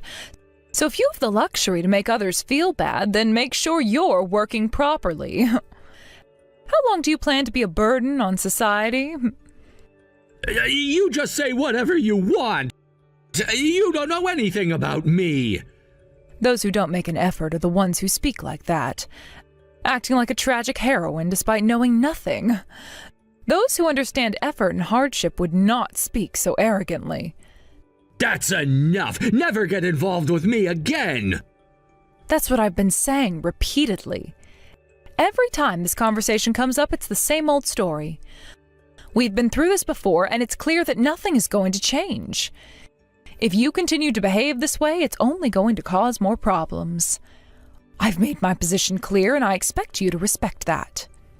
I want to move forward and not dwell on the past, so please, just let it go. I don't want to deal with any more of your nonsense or the drama it brings. It's time for both of us to focus on our own lives and stop dragging each other into unnecessary conflicts. Let's just end this here. I've already made it clear that I don't want any further contact. If you continue to reach out, it will only complicate things further. So for the sake of both of us, let's part ways and move on. I hope you understand and respect my wishes.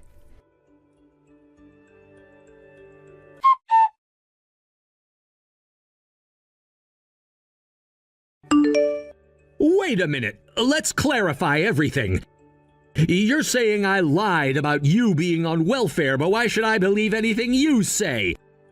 I'm still trying to understand your position. From what I heard, it seemed like you were the one who was relying on government aid. Is that not the case?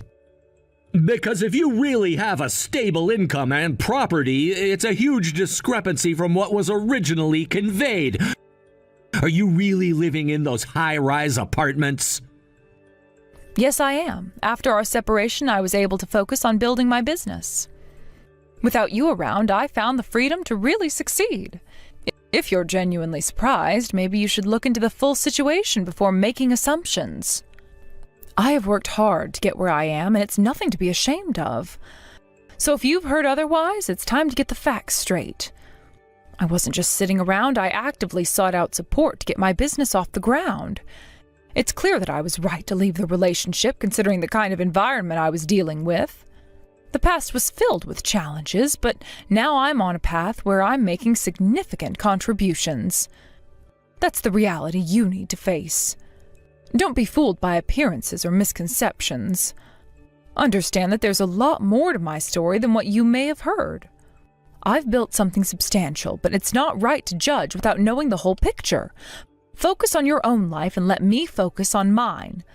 There's no room for miscommunications or misunderstandings. So please, let's end this chapter and move forward with clarity. Thank you for understanding.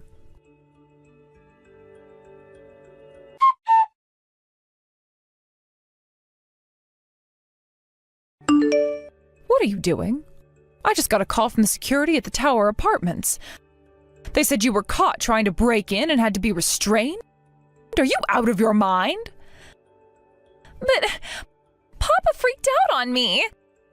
He said he's not going to pay for my university tuition anymore. What was I supposed to do? You're the only person I have left to rely on. And that made you think the best idea was to storm the Tower Apartments? Do you even think before acting? Well, you wouldn't answer my calls. I tried calling you over and over, and when you didn't pick up, I thought maybe if I came in person, you'd have no choice but to help me. And you thought breaking into a place I don't even live at anymore was a good plan? Oh, you're unbelievable. Newsflash, I don't live there. What? You're not living in the tower apartments? But I thought you said... I own the apartments. I don't live there. I've been living overseas for quite a while now. So no, storming the tower apartments wasn't going to get you anywhere except in trouble with the residents. It's their home, not mine. I didn't know that. I thought you were still living there. Maybe if you thought things through instead of acting on impulse, you wouldn't end up in these messes. And for the record, do you know what time it is when you were bombarding me with calls? It was the middle of the night where I am. My phone was on Do Not Disturb. I wasn't going to answer your barrage of calls at that hour. I didn't think about the time difference. Even if it wasn't in the middle of the night, do you honestly think I'd pick up after everything that's happened? What exactly did you think would happen? You've done nothing but treat me like dirt. So yeah, I'm not going to answer your calls, especially since you only ever reach out when you need something. Please, I'm begging you. You're my last hope. If you don't help me, I won't be able to go to university. Papa's already made up his mind. I've told you before, I don't care. I'm not responsible for you, nor do I owe you anything. We're strangers now, remember? You're the one who decided to cut ties with me. You made it very clear you wanted nothing to do with me. But I'm willing to take it all back. I take back everything I said and did. We can start over, please. Even if you take it all back, what do I gain? Absolutely nothing. Don't forget, you're still your father's daughter, and that's a fact I can't change. I pity you because of that, but that doesn't mean I'm going to swoop in and rescue you. You thought I was weak, worthless even. You literally broke my bone once just to put me in my place, remember? Why would I help someone like that? I was young. I didn't understand what I was doing. Please, I'm sorry. Just help me this one time. You think your apology erases the damage? That the pain, both physical and emotional, just goes away? I don't think so. You're a grown adult now. It's time to face the consequences of your actions. You need to understand that I don't owe you anything. After what you did, I wouldn't help you even if I could. I was wrong. I realize that now. Please, if you could just find it in your heart to forgive me and help me out of this situation. Forgive you? Help you? After all the cruelty and abuse? You really think a few words of desperation are going to change anything? Let me be clear. You're on your own. Maybe it's time you learned what it's like to hit rock bottom. Maybe it's time for you to experience the same despair and hopelessness that you inflicted on me. Consider it karma. Don't say that, please. I'll do anything. I've learned my lesson. I'm so scared. I don't know what to do. I can't go to university. My whole future is ruined. Your future is ruined because of your own actions. You made these choices, and now you have to live with the consequences. You thought it was funny to hurt me, to belittle me, and now you expect me to rescue you from the mess you created. No, that's not how the world works. But I can't. I don't know how to fix this. Papa's lost it and won't help me anymore, and I don't know where else to turn. You're my only option. Please, I am begging you. Your father's issues are his own. I have nothing to do with his decisions anymore. You have to work this out with him, not me. I don't want to hear any more about it. If he's not willing to support you, then maybe it's time you started supporting yourself. Get a job. Pay for your own tuition if you're so desperate to go to university. That's what most people do. I've been trying, but I can't make enough. Rent, tuition, bills, it's all too much. Please just loan me some money or let me stay at one of your apartments for a while until I get back on my feet. I promise I'll pay you back. Loan you money? Let you stay at one of my properties? After everything, you still don't get it, do you? I am not your safety net. I don't owe you a place to stay or a handout. You've burned those bridges. You'll have to figure this out on your own, just like I had to figure out my life after all the harm you and your father caused me. I can't believe you're saying this. I thought deep down you still cared. You were my stepmother. We were family once. Doesn't that mean anything to you? Family? You stopped seeing me as family the moment you decided to break my bones and try to ruin my life. You and your father never treated me like family, so don't expect me to act like family now. I moved on. I built a life without you two, and I'm doing just fine. It's time you learn to stand on your own 2 feet. Please! It's over. This conversation is over. You made your choices, now live with them. Goodbye.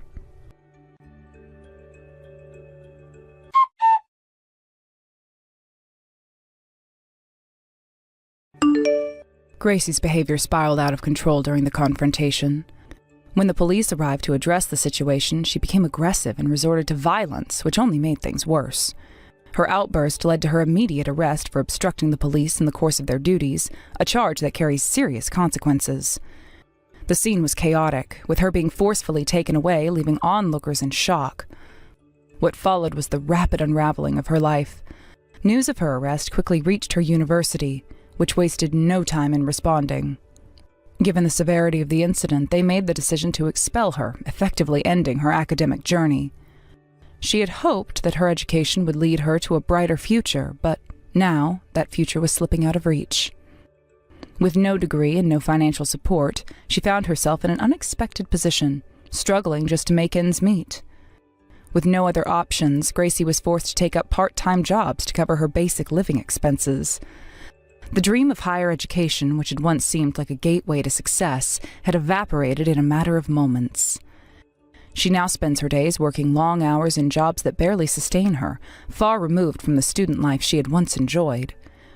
Reflecting on Gracie's situation, I couldn't help but realize the truth of the saying, "What goes around comes around." The way she treated others and the reckless decisions she made finally caught up with her. It's a reminder that our daily actions, whether good or bad, eventually circle back to us. For Gracie, her behavior and choices led to her downfall, showing just how quickly life can change when we don't consider the consequences of our actions. Max, we need to talk. It's urgent. I'm really confused about something you've left at home here. What are these papers for? What's going on? Huh? I haven't got a clue what you're talking about, Natasha. What's up? Surely you know what I'm talking about, Max. Why do you have divorce papers in the house? Is there something that you want to tell me? Oh, that's what you're talking about. This isn't a laughing matter, Max. I don't think it's very funny at all. You need to explain yourself right now. I don't know what you're trying to do. I was a little confused for a moment there. What do you mean? What's there to explain exactly, Natasha? Aren't those papers pretty self-explanatory? You're a bit dumb if you don't get it.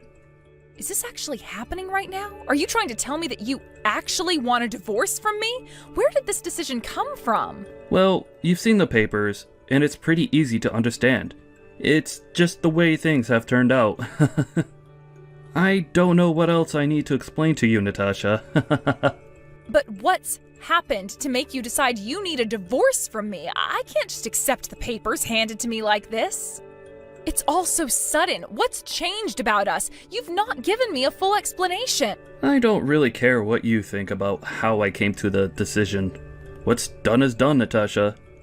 It's over between us. I just want the divorce, okay? There's no way that I can carry on a conversation like this through a text conversation. You need to get back home right now. Look, Natasha, I'm not going back to our apartment. What part of divorce did you not understand? I'm not coming back home. Excuse me? You're not even going to make an effort in talking to me about this? You're just going to up and leave without an explanation to this? Isn't it obvious? I shouldn't have to go back to somewhere that you're going to be. Why would I want to be anywhere near you? But I don't understand why you're doing this. What am I supposed to do about these divorce papers? Why do you want this so badly for us? I gave them to you so that you'd file them into the courthouse for us. I'm not going to do it. I just want you out of my life. But I don't get it. Why does it have to be me who does it? I am not the one wanting a divorce. I don't even know the reason why you do. All I want is for you to cooperate with me until all of this is sorted, alright? That's all I ask of you, Natasha. I think it's a pretty simple thing to do. Have you even thought about how much I've done for you? What I do in supporting you? Why do you want this? You haven't even answered my questions. Well, it's something that you need to do on your own. You don't need me to hold your hand in whatever it is you do in life anymore. I'm not doing you any favors. Why are you acting like this towards me? How could you possibly do something so horrible to me? I am your wife. No matter what you try and say to me, it's not going to hurt my feelings at all.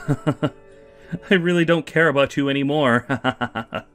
Look, why do you want a divorce in the first place? I don't understand. You've got to give me a full explanation. It's the least I deserve. You really want a reason why I want to divorce you? Fine. I'll give you one. I'm sick and tired of your crap, and I don't want to be around you. But that hardly explains anything. What did I even do exactly? How could you say that you're sick and tired of me? I thought everything was okay. Also, I wanted to divorce you so that I can get married to another woman. I want to be with her, and you're getting in the way of that. Wait a minute. What did you just say? You're getting married to someone else? But how? I had no idea you were interested in another woman. I just said I'm going to get married to someone else. Can't you read? That's why I just want to be done with you. At least tell me who this other woman is. I have a right to know who your new love is since you're dumping me for her. There's no need for me to tell you who it is. It's got nothing to do with you, and I don't want you in my life anymore. Of course it's got something to do with me. This woman has obviously had some influence on you to make you divorce me. Look, who knows, to be honest. I really don't care about what you think. Don't even think about contacting me again. I'm not going to reply to you.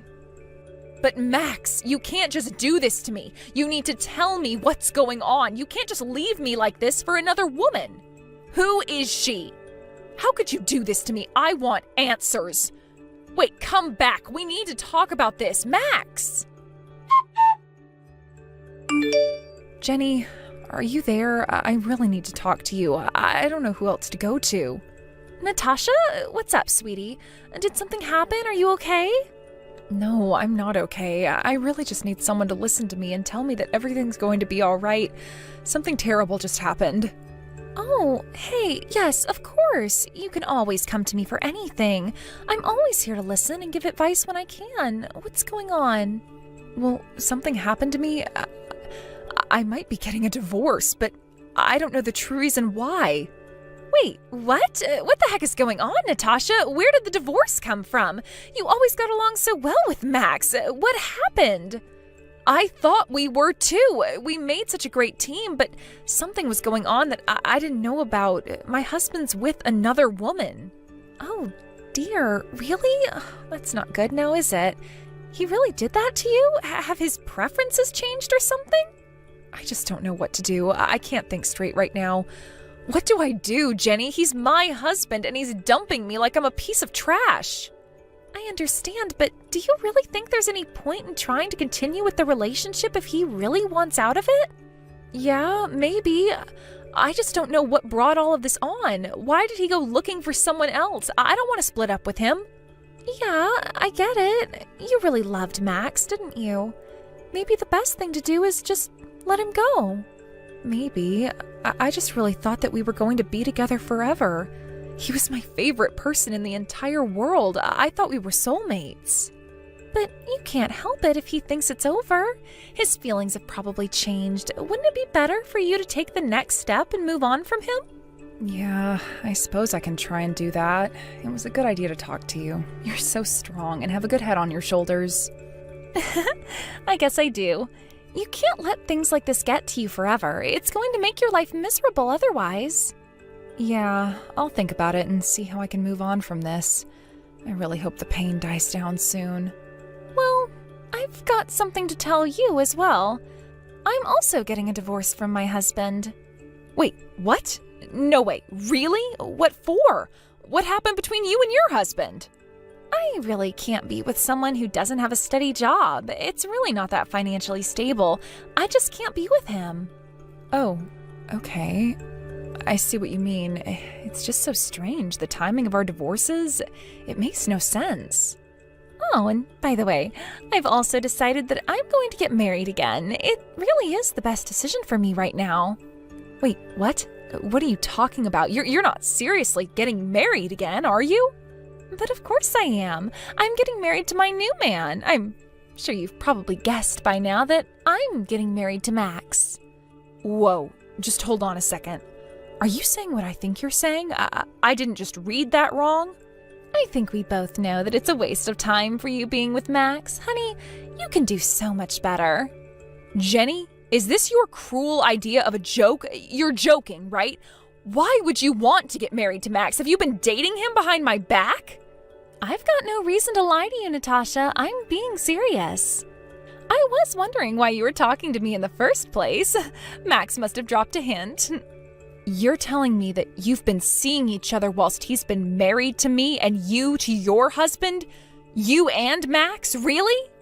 Well, he chose me, so it looks like Max liked me more than he liked being married to you, Natasha.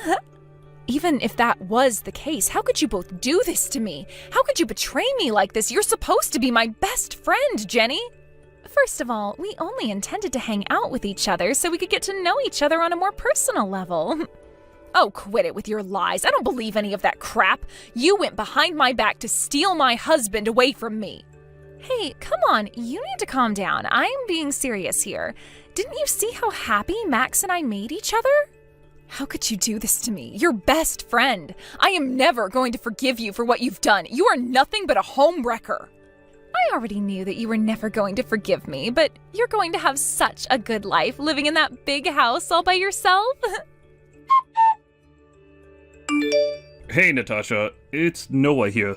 It's been a while since we last had contact with each other. Oh, Noah, hello. Yes, it has been a while. Why are you messaging me at this time of night? Yeah, I'm sorry to bother you at this hour, but I really needed to speak with you. I suppose you heard what happened from Jenny, right? It seems like we've been cheated on by our own partners. I can't believe they were having an affair with each other. I had no idea what was happening. Yeah, it seems like it. Max and Jenny have been having an affair behind our backs for a while, by the sounds of it. What do you think we should do about it? What's your plan from here on out? Is there anything you could do about this? I'm sorry, Noah. I haven't really given myself a lot of time to think about it. It was only sprung on me today. I intend to fight the both of them with everything I've got. Natasha, we can't let them get away with what they've done to us. Oh, really? I still don't feel like I've got any energy to fight back. I feel so hopeless right now. Do you think that your husband will come back home to you, Natasha? He's done so many horrible things to you, emotionally and mentally. Yes, he's put me through a lot. I want to believe that he'll wake up someday and see that he's made a horrible mistake. I get what you mean. I would hope that as well, but I'm not counting on it. But adultery is adultery, Natasha. Do you have any evidence you can give me about their affair?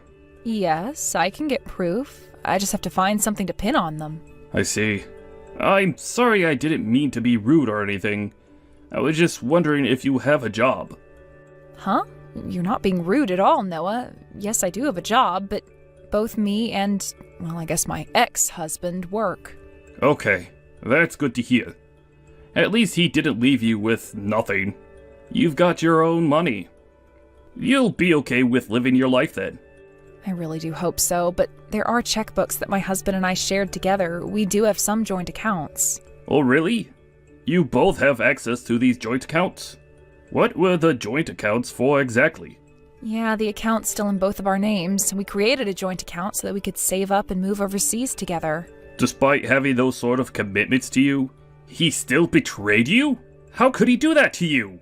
I know, right? Why go to all that trouble to just dump me for another woman, let alone that woman being my best friend? You don't seriously still believe that he's going to come back to you after all that? You're not going to wait for him, are you? It's just so hard not to. We still got along up until recently. I don't know if I can just let that go yet, Noah. Natasha, you need to wake up and look after yourself. After all the pain he put you through with the cheating and doing things out of the blue, you're going to wait for him? But he was my husband, and maybe he just made a terrible mistake. I don't know how I can do life without him. I don't want you doing that, okay? We need to prepare for what we're about to face. Okay, how are we going to do that? I barely have any fight in me to take Max down. Okay, well, I'll be there to help you through it. Things will go more smoothly if we work together. That's very true. Okay, let's work together on this. I don't want to be miserable for the rest of my life. Okay, good. I would like you to change your state of mind as soon as possible. We've got to stay calm and stay focused. We've got to take them down. Okay, got it. I'll try my best to build up my confidence and strength. I'm not going to let Max or Jenny get away with this. I'll contact you when I'm ready to face them. Hopefully I won't make you wait too long. You'll be fine. Let's do this together. You're the only one I can rely on right now. I hope you understand that. Of course I do, Noah. Okay, I'll see what I can come up with and I'll talk to you later. Yo, yo, yo! Hey, Natasha. What's going on, girl? It's been such a long time since I last spoke to you. What the heck? Why are you talking to me right now? I thought I got rid of you. What are you talking about, Natasha? Are you surprised to hear from me or something? What's happening? What do you want? I haven't heard anything from you in almost 2 years, Max. Okay, chill. Well, I did used to be your husband back then, believe it or not. So I thought I'd message you. Okay, I didn't say it was a bad thing. I just wanted to know why you're messaging me. I'm curious why you would want to talk after all this time. Well, I've got a great story to tell you. You're gonna love it. I broke up with that other woman I was seeing. I'm going to come back home to you now, so you need to start preparing me some food and just wait for me to get back. Wait, what? Are you telling me you want to get back together with me? Or are you telling me the truth? That's what I just said, isn't it? Of course I'm speaking the truth. I'm already so exhausted by that woman, so I broke up with her. Oh my god! This makes me so happy, Max! I'll wait for you to come back home. The only place I want to be in is with you. I want to be in our house again and be together. I only just realized that I'm still totally infatuated by you, Natasha. I'm still in love with you. By the way, may I ask when you'll be coming back home? Just so that I can prepare myself. I don't know. Why do you ask? Can't your husband come back to the house we live in at any time?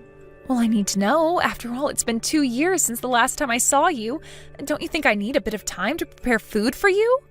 You know what I mean, right? You understand that I want to impress you, right? Oh, is that what you want to do? I guess I should give you some time to do that. I'll come by this evening then? Okay, got it. That'll give me plenty of time to prepare some food for you. It might not be done in time, so we'll see. Please relax at home until I'm done. Yeah, okay, sure. But you've got to hurry it up, alright? Don't slack off. I'm really tired from a long trip I've been on, so I want some food. Yes, of course, Max. I'll get onto it right away. See you later. I can't wait for you to get here. Hey, Natasha, I just landed at the airport. It's been such a long trip for me. What's happening with the pickup? Oh, wow. It's already the evening. You're on time. That's unlike you. Well, that's not possible for me to do right now. You said I need to prepare food for you. Well, I was hoping that you would come and pick me up. You knew I was coming. No, I can't, Max. I'm currently in the middle of cooking. I wanted to make your favorite foods for you, and it's taking longer than I expected. Isn't it good that I'm using this time to prepare really tasty food for you, Max? Are you telling me that all that food will be ready for me by the time I get home? Of course it will. Just trust me. It'll all be done, and you'll be able to eat whatever you like. You come up with the most stupidest plans, Natasha. How could you not think of how I'd get to our house? How am I supposed to get back without you? Well, I thought you wanted me to make you food, so I thought you could get yourself here. Can't you just get a taxi here or something? They aren't that expensive. I really can't believe how foolish you're being right now. You know that you owe me money, right? Huh? What are you talking about? What money do you mean? Where did this come from? Isn't it obvious? Your flaw right now is that you've not prepared for your husband's return. You owe me a lot for flying out here. What are you gonna do if you can't pay me the money? You owe me. Maybe because you sprung this on me, you didn't give me much time to get ready for your return. You haven't talked to me in 2 years. A capable wife should be prepared for something like this. Don't make excuses. If you're going to go any further with this, I'm not coming home. All right, okay, I'll stop. I'm sorry for not being prepared on time. I'll get you a taxi and I'll pay for it. I'm sorry, please just come straight home. You should have said that at the beginning so we didn't have this argument. You're so stupid sometimes. Okay, I'll come home now. Also, you can pay for all of my living expenses for a while. You work, so you can pay for it. Why do I have to? Don't you have a remote job that you can do? I do work, but I've decided that you could pay for some of my things for a while. That woman I was with was a fast spender, so I ended up running out of money really quickly. You'll be financially supporting me for a while. I feel like that's only fair. I'm the one who's making all the effort to come back to you, so you should pay for me to be there. It seems only fair for you to give me money, right? Oh, I see what you mean. I understand. I guess that won't be a problem. We can talk more about the specifics when you get home. What the heck's going on here? What do you think you're up to? Where's my house? Huh? Max, what's happened? I don't know what you're talking about, sweetheart. You know exactly what I'm talking about. Don't play games with me. What's going on? Why is there some weird-ass building where my place used to be? Oh, that house. Oh, didn't I tell you what happened? The house has been completely demolished and the land's been sold. What the heck did you do, Natasha? How could this be? You did this without getting my permission first. That house was just going to be too big for one person to handle, so I thought it would be a good idea to sell it and move to a smaller apartment. So you obviously had no intention on waiting on me to return? That's what you told me all those years ago. I thought you'd be waiting patiently. Why the heck would I keep that house after you left it? You left me for another woman and made your home somewhere else. I wasn't waiting for you at all. In fact, I wish I had a hand in tearing down that terrible house I lived in with you. It would have given me a lot of satisfaction in doing that. Are you kidding me? Is this really the weak and vulnerable Natasha that I'm talking to? Because I feel like this is someone else. Of course it's me. I'm Natasha, the woman who just got thrown into the garbage by you. Okay. Let's just talk about this, Natasha. There's no need to get angry. So why don't you just calm down? Where are you living now then? You said you're in another apartment? You can go ahead and send me your address so I can come home. There's no way I'm giving you my address, you absolute scumbag. You can stay on the street. I never want to see your face near me again. How dare you say that to me? Why are you doing this to me? You can't just say no to me. Just wait a minute, okay? Please calm down. Why are you acting so crazy? I'm not the crazy one. You are. You had an affair with my best friend, left me with nothing, and now you think you can just walk back into my life like nothing's happened? Well, I didn't think it would be easy to get back together with you. I just wanted to come back. I knew I needed you. I just wanted to see your cute face again. You've got some nerve saying all those things. You've been ignoring me this entire time, so I don't believe you want to see me. I've been trying to contact you and get more reasons for you leaving, but you never got in contact with me at all. What were you doing? You could have called me. It's because so many things were happening. I didn't have a phone with me because I was being watched. What do you mean you were being watched? Was someone following you or something? Natasha, this person was crazy. I was in a relationship with you, right? Then this person approached me. No matter how much I refused their requests, they kept persisting. In the end, they came to visit me at my workplace. I had no choice but to up and leave this relationship. I thought if I give up, they'll leave me alone. But on the contrary, they started threatening me. They were going to reveal our relationships to you and my colleagues. They even went as far as to say they were pregnant.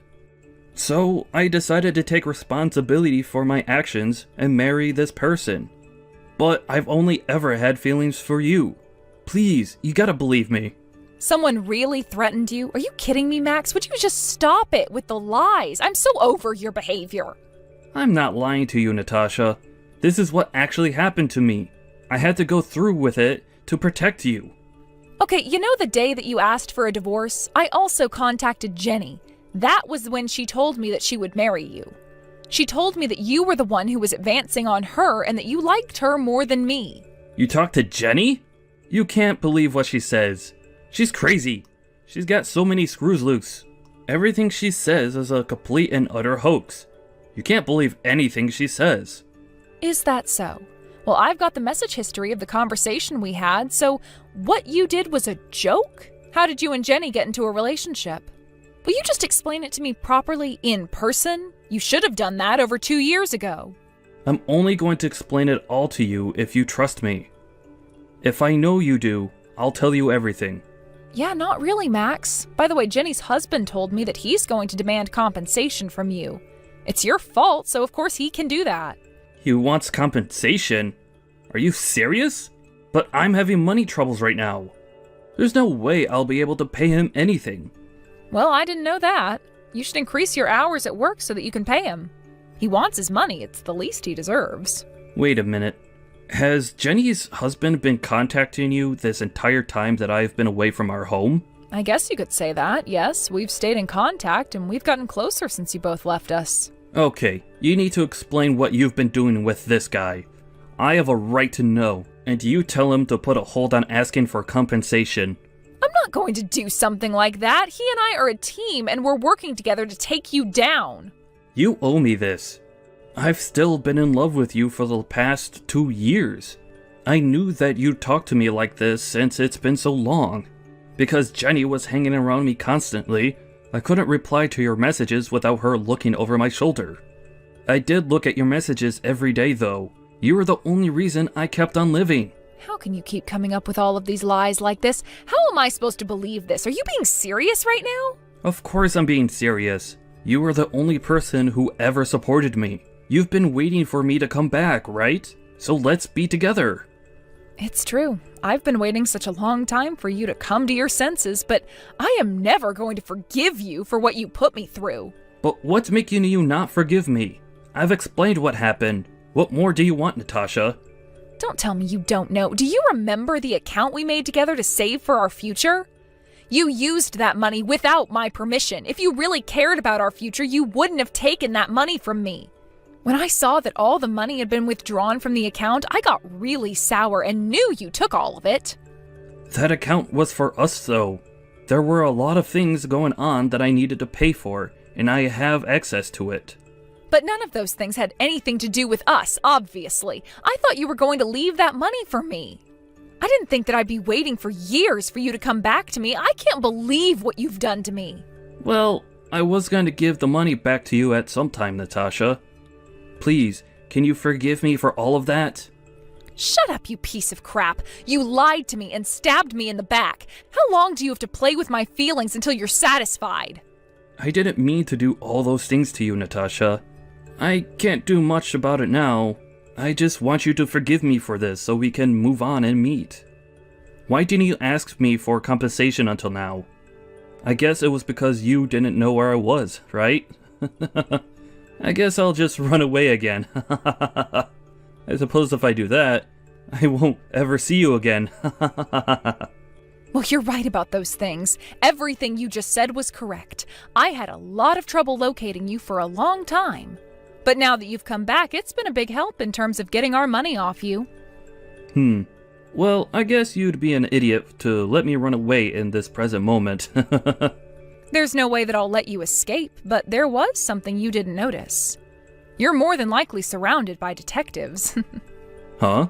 What detectives are you talking about? Do you think I'm really that stupid to fall for your lies? I'm not lying. I asked some detectives for your whereabouts so that you wouldn't run away. I've been in constant contact with them as they monitor you. It's going to be impossible for you to escape now. Don't even bother trying to run. Well, you got me, Natasha. But I bet hiring detectives would have cost you a bit of money, right? Oh, don't worry about that.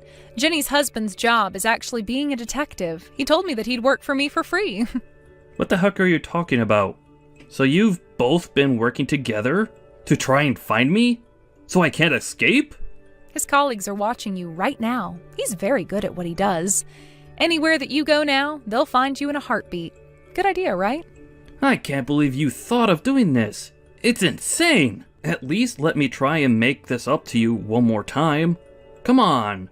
I'm really sorry for betraying you. Just give me one more chance, please. I think that you'll be very happy with me now. Why should I be with you just to make you happy? I don't want you to be happy at all.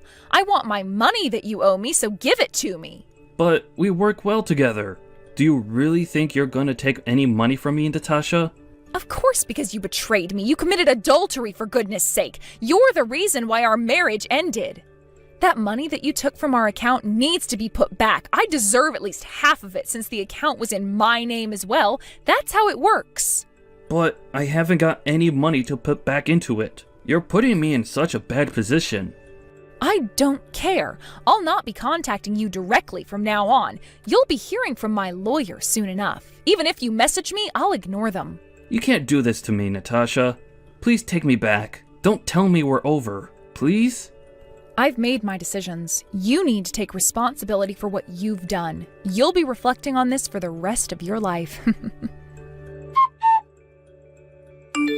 Hey, Natasha. It seems like our request for compensation from Max and Jenny have been approved. Oh, really? That's really good to hear, Noah. It only took 2 years to get what we deserved. Jenny's going to be regretting this for the rest of her life. I'll just let her sit in her own tears. I never thought this would happen to me.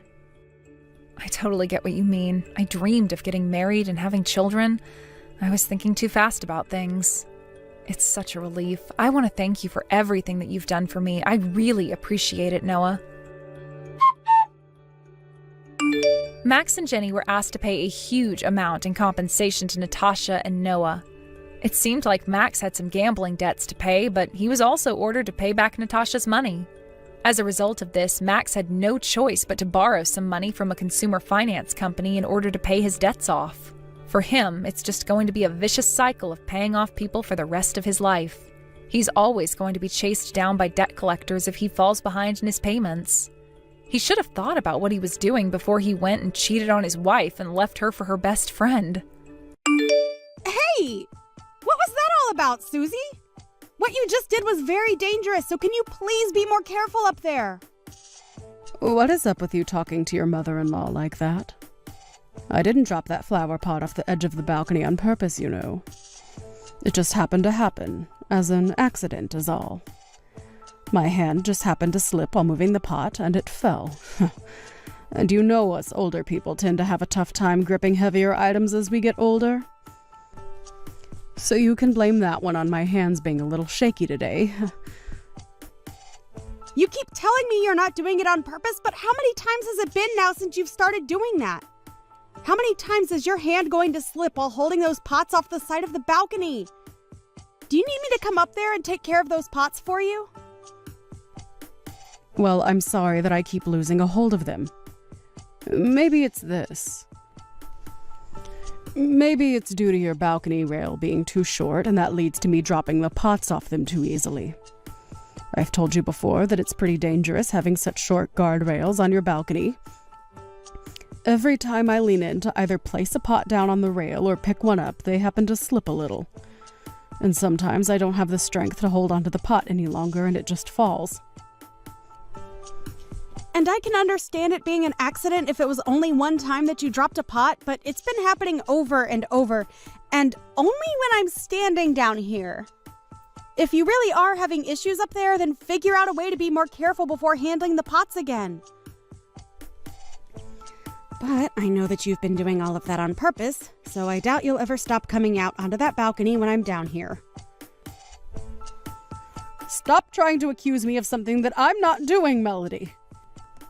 All I've been trying to do is help these poor flowers that you have out here look a little better, right? If it weren't for me, they'd all be dead by now, and the front of your house would look terrible with a bunch of dead plants all up on your balcony. So stop saying such rude things about me and be grateful that I'm even helping out. You telling me you're helping my flowers is a bold claim, considering all you've done so far is drop about half of them from up there. Tell me, Susie, why are you only dropping all those pots only when I'm down here standing up the balcony? And I'm saying no matter how much you try and question me, there is no good reason for it. It's just something that's been happening with me. All a bad coincidence. Now stop trying to play the victim card here when there is nobody trying to harm you.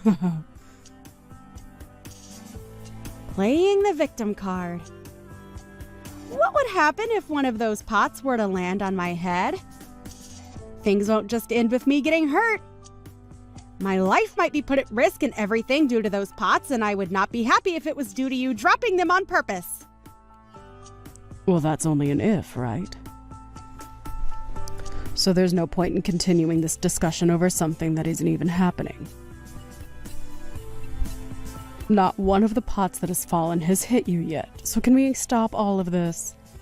I promise that when one does hit you, that we can start to talk about what's happened. I can't believe this. You don't even seem to be worried about what you're doing. If you're just going to continue dropping pots on me, then I don't think I can live with you anymore. Well, if that's how you feel, then go right ahead and leave this house. I mean, it wouldn't hurt me any, considering you are a pretty useless wife. So if you were going to leave this house right now, it would go unnoticed, even by my son. I knew it! I knew you were doing all of this as a way of getting me to leave the house. I don't mind you picking on me every now and again, but if you're going to start to try and harm me as a way of showing that you don't like me, that's where I'm drawing the line. Well, I don't want to be the one to leave this house, and I won't. I'll be bringing all of this up with Eric really soon. Go right ahead and let him know about this. I haven't been dropping those pots on purpose, so he won't think anything of me. What is wrong with you? Seriously, Susie?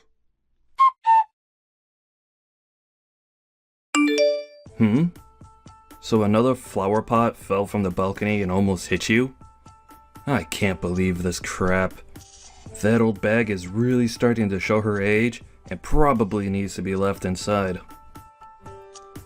It's not because of her old age, Eric. She's been doing it on purpose when I'm under the balcony.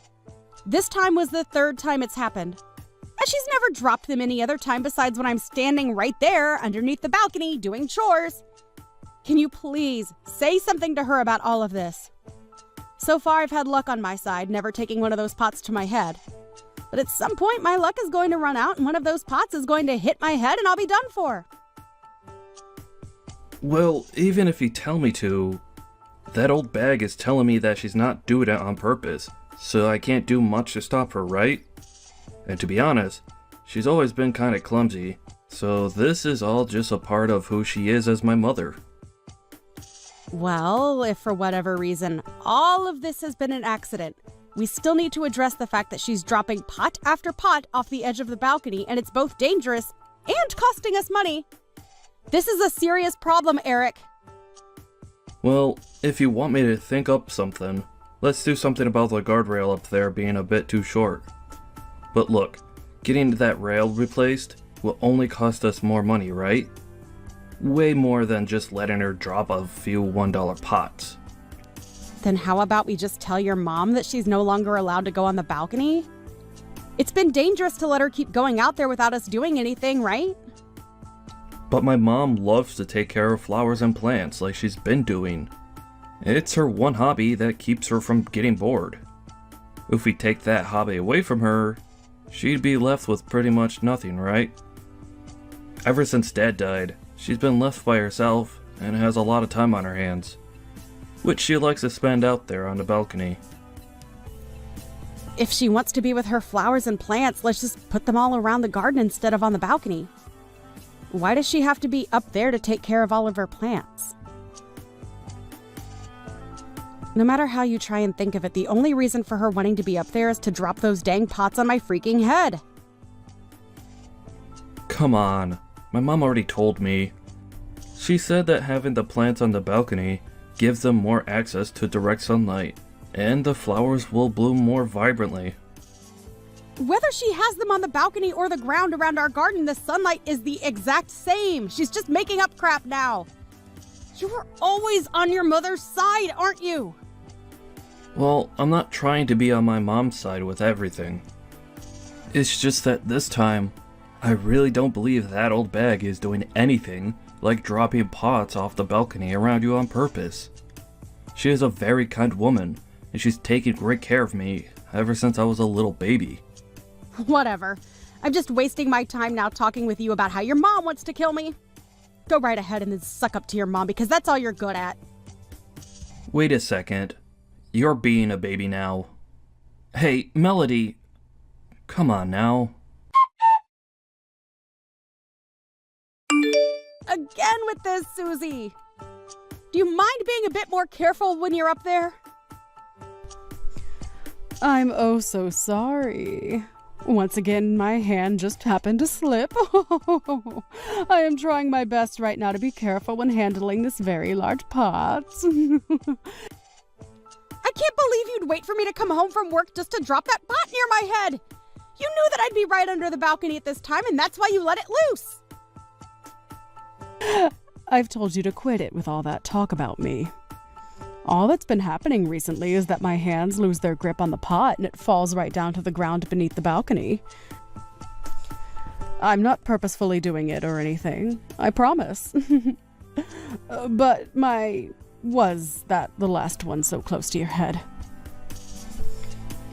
Just a little bit more to the left and I could have had you. Stop all of that right now. Oh my. It just happened to slip out of my hands is all. I didn't mean to drop that pot next to you on purpose. So please stop trying to act like I'm doing any of this to you. I'm getting really tired of you being a little baby about all of this. If next time you hit me, I swear to God. What?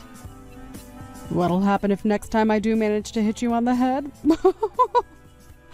Are you trying to threaten me right now? Scary. I might have had to take you to court for trying to threaten me like that. Huh. Go right ahead and try taking me to court. Hey, what's gotten into you, Melody? I was just joking with you about that, yet you can't seem to take a simple joke. Maybe you need to take a pot to the head every once in a while to help calm your serious butt down.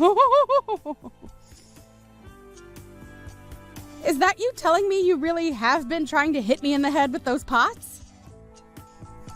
I never said that I've been wanting to hit you in the head or anything. But if you don't want to be hit in the head by me, get out of this house then. I'm totally fine with you going away for good. But of course, if you leave my son, you'll have to kiss his income goodbye and live off your own money. Sure. And that's why I'm going to leave. Living in this place with you is not worth any part of my health or even my life for that matter. I can't wait to be free of all these worries once I'm out of here. So then get out of here, Melody. Huh.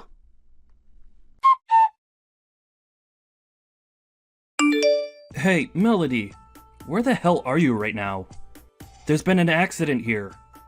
Right now, my mom has been taken away in an ambulance. Oh? What happened to her? It looks as though she fell from the balcony and hurt herself really badly. I'm not sure all the details yet of how this could have happened to her. But she fell off the balcony while holding a flower pot in one of her hands. And one of our neighbors heard the sound of her falling and called 911 right away. Is that so? Is that so? Are you not worried right now about the state that my mom is in? That old bag ended up losing a lot of blood in that fall and is unconscious right now.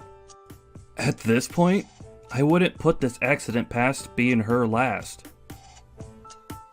Well, that was bound to happen, right? I've heard that recently the balcony has been pretty easy to slip on, and that might be the reason why she fell. Haha. What the hell are you laughing about? This can't be. Don't tell me. Don't tell you what, Eric? Are you starting to think that maybe I was the one to push her off that balcony? Well, look. Why would I ever do that to your mom, Eric? Especially since she is your mom after all. But I will say this. It kind of feels good knowing that she fell off that balcony for once. Thank goodness. Happened to her before she could do anything to harm me. Why the hell are you saying all of that? I knew it. You were the one that pushed her off the balcony and put her in this horrible state. It couldn't have been anyone else, and you're even laughing about all of this now. It's been weeks and weeks of her dropping pots on or near my head on purpose. Only when I'm underneath the balcony. And when I told you that she was in fact trying to hurt me, you never batted an eye.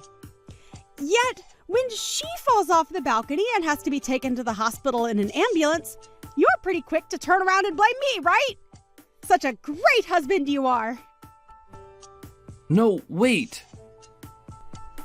Eric? Do you even know where you stand right now? I'll just give you a hint. Where you stand right now, you could have your job taken away from you at any minute. You can say all you want about that, but there's no way, right? We promised that we'd never hold anything against one another within the company, and that's why I was okay taking that job from you. I had other companies that I was looking forward to interviewing for, but you told me that I should come and join yours. Huh? You had a bunch of other interviews to look forward to, did you? That's strange, because what I remember is you couldn't find anyone to interview you for around 6 months, and that's why I offered you a job within my company. So what is this about other companies? And by the way, the one that took you and your mother in while you were jobless was no one else but me, right? And I feel really bad for having to make you take us both in. Therefore, you should be very thankful that I was willing to let you join my company and shouldn't be too hasty to blame me for something I didn't do. The fact that you even have time to be your mom's ally all the time is disgusting. You were never this strict about things before.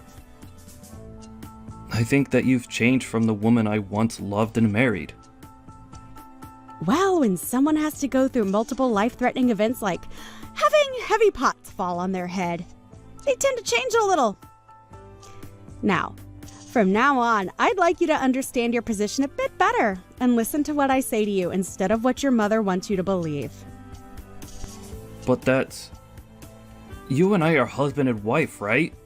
We are supposed to be equal in our relationship, right? What you're saying is... If things are supposed to be as equal as you say they should be, then maybe you should have listened to me when I said your mom was dropping those pots on purpose. But of course, that won't ever make any sense to you since you're such a mama's boy. Well, if you don't want to go back to being unemployed and with a mother who will be disappointed in you after losing your job, then listen to what I say. Okay? If you end up losing your job, I'm no longer going to be nice to you and hide everything from your mom. Do you understand? I understand.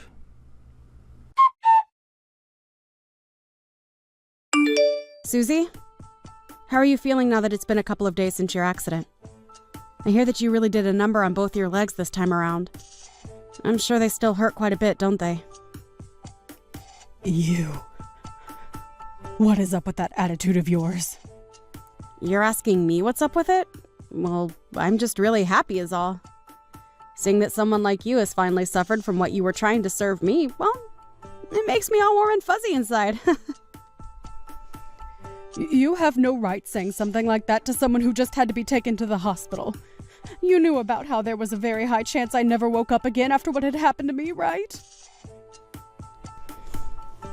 Of course I knew about that. And that's why I sympathize with you right now. I'm sure had one of those flower pots you tried dropping on me actually hit my head, I'd have been in the same boat as you. Having a chance of never waking up ever again. You were blowing things way too out of proportions there. You never even got hit in the head anyway. That's right. I had some pretty good luck with me and never had to take a pot to my head. Susie, you were really trying hard to hit me in the head with those pots, right? I've told you plenty of times now that all of that was not on purpose. Recently, I've just been having a lot of trouble holding on to those pots. And this past week, the rain had been nonstop, making everything on that balcony slippery. There are even times when you're not under the balcony where I will drop one of those pots on accident. So stop trying to make up loads of lies like that about me. Of course, for a while there I was thinking about how I might have been overreacting, thinking that maybe I was just trying to be the victim. And that's why, to make sure I wasn't just making things up in my own head, I set up some security cameras overlooking the balcony to see what all was really going on. Huh? I've seen every time you've taken one of those pots in your hands recently and waited for me to pass under you to chuck them down at me. That might have just been the sun's light reflecting off the camera lens. And of course, with it just being video of you doing that to me, someone might say the excuse that the sunlight might have distorted the image. Or that the lens was too dirty and you couldn't see the picture clearly. So, there really is no point to me having those videos at all, right? However, because of that, I made sure to have the sound recorded as well. Even if the ground is always under the balcony, you can still hear all the sounds of the pots crashing down below. You didn't just record the video, but you had the audio recorded from those events as well? Why would you go as far as to record the sound like that? I would never do anything. Are you sure? I missed again. That short line of words coming out of your mouth is very easy to pick up from the recordings. That was just me saying that it was a good thing that those missed. That's all. I have not been trying to hit you in the head with those pots, I swear. Is that so? Well, that's interesting to hear, especially when after watching and listening to those recordings over and over showed me the opposite. Well, no matter. Because it does not mean anything to me what you think you were doing or saying, as I'm still going to use both the video and audio recordings as evidence when I take you to court and sue you. What? You'd sue me. But all of that isn't going to be good enough evidence for you if you take it to court. I told you a billion times already that I didn't do any of that on purpose. Also, I took a strangely interesting video a few days ago. Do you want to see it? It's from 3 days ago on that night. I don't want to see it at all. I haven't done anything at all, so why would I care to see your videos? You haven't done anything at all, huh? You seem to really like to say that about all of this, Susie. Well, I don't believe one word of that. And do you know why? Because in this video, I have you down on all fours rubbing lotion and lubricant all over the balcony as though you were trying to make it all slippery. Ha!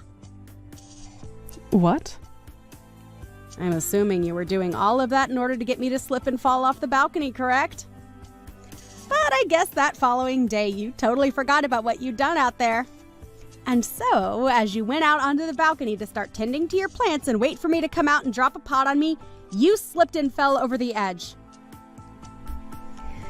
That's at least how I remember those videos going after watching them plenty of times, but does that string of events sound right to you? I never meant for any of that, though. I'm serious. I don't need to hear that from you anymore, Susie. I've already seen all I needed and heard everything I've needed to as well. And it's very clear to me that you were indeed trying to hurt me. Now, good luck with trying to get your legs back to the way they were before the fall! What is all of this? You.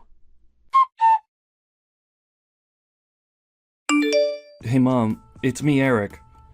Listen, I was just wondering if you'd be willing to just own up to you having dropped those pots on Melody on purpose for me. What? What are you saying to me right now, Eric? She told me that if you confess, she'll let all of this go. and that you writing that down on a document for her would lead her to not having to take you to court.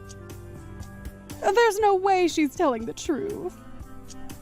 She wants me to confess to all of that just so that she can take me to court and sue me. What's happened to you? Is Melody starting to threaten my own baby boy now? I'm only asking you to do all of this for your sake, you old bag. Now, please just confess to all that you've been doing. There's already enough video evidence of what you've been up to.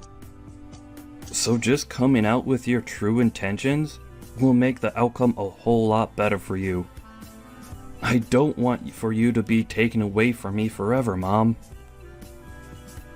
Eric? But I'm... Melody made it very clear to me that if you're not going to own up to what you've been doing, that she'll sue you for every penny you have. And if she's able to do that to you, then things between you and I will be over. You understand that, right? Tell her that you were trying to drop those pots on her head, and that you were the one to lube up the balcony to try and get her to fall off. Just hurry up and confess, Mom. All right, already, I'll confess. I was trying my hardest to get those pots to land on her head every time she came beneath the balcony. And to try and get her to fall off the balcony the next time she came out onto it, I rubbed lotion and lubricant all over the place. I'm sorry. I'm so sorry, Mom. I've been so good for nothing. And now you're going to have to pay for it. What do you mean, sorry? What will I have to pay for? What is going on right now, Eric? Hey, please respond to me, Eric. Hey, what the hell is going on here? Susie, I see that you're finally out of the hospital. Well, I'm on my way right now to come and pick you up from there, okay? Hey, I've had enough of this, okay? I've already tried asking my son to come and help me, so please just stay away from me and let him come get me. No can do, old lady. Right now, Eric is on his way back into work, and I'd never let him take time off to come out and get you. And since it's the job that I've had him relocated to for a while, he won't be coming back anytime soon to see any of us. What do you mean you relocated him to another job for a while? Where the hell has my son gone? I can't tell you that much. That's all a secret related to my company and a few others. And since he's my employee, I'd never, ever tell you where he's gone for work, as it might compromise everything. Huh? He's your employee. You didn't know that? Well, I suppose you couldn't have known, since I've been hiding that truth from you ever since he found himself a job. Or should I say, ever since I found him a job that would take him. He didn't want you to be disappointed in him for having to either be unemployed or working for me, so we both kept that back from you. Is that right? He should have just told me that he was a part of your company now. Then there could have been a completely different outcome here. How pathetic. However, me keeping all of this a secret from you only led him to becoming more of a mama's boy and never believed that you could do anything wrong. So, I broke our promise of keeping this all a secret from you so that I could finally get you to understand the reality here. Huh? So that means that you've just broken a promise with your husband, my son. That's right. What the hell? There is something seriously messed up with you. Calling me messed up? How rude, Susie. I was just coming around to being okay with being your caretaker and everything while you're in that wheelchair. And it's going to be around 6 months that you have to stay in that wheelchair, right? Oh, I am just so excited to be in control of everything you do. No. What's going to happen with Eric then? He'll be coming back really soon from work, right? Well, from what I've heard, it'll be at least a 6-month-long transfer at that other job. So, you won't be seeing him until after you're out of the chair. But he said he'd do whatever it'd take to make sure you're okay, and that is all a part of it. Ha! Don't tell me that you're holding me hostage. Calling yourself a hostage now? How awful you must be to say such a thing about this whole situation. No matter how you try and view all of this, Eric is just being a good mama's boy by working away from home for a while to keep you happy. And not I'll be able to have so much fun with you. Just you and me. What the hell? What is all of this? What are you? No way. I'm not going to go back to living together with you again. I'd rather live in this world on my own if it meant being far away from you. Hold on. You can't just try running away from me now, Susie. I have a whole lot of evidence showing that you were going to try and harm me in multiple different ways. So, if you try running from me, well...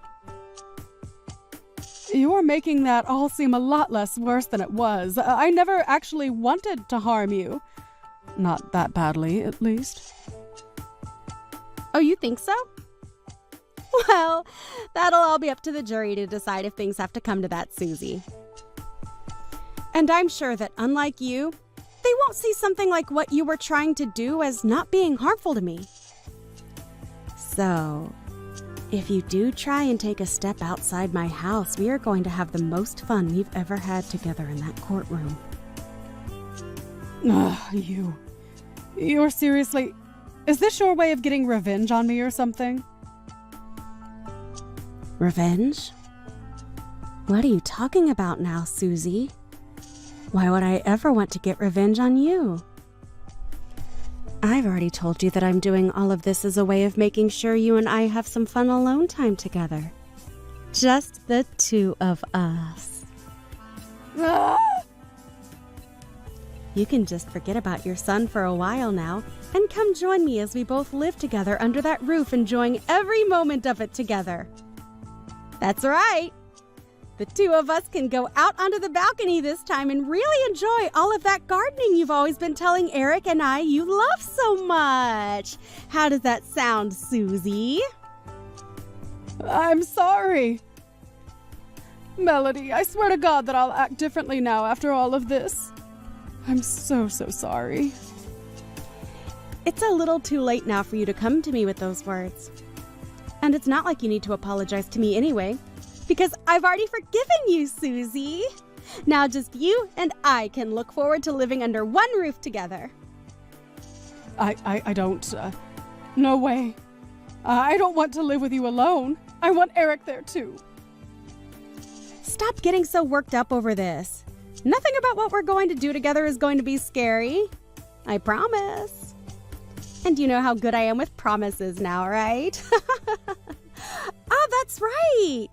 You told me before that taking a pot to the head might get me to settle down a bit, right? Well, how about when we get home, I drop a pot on your head?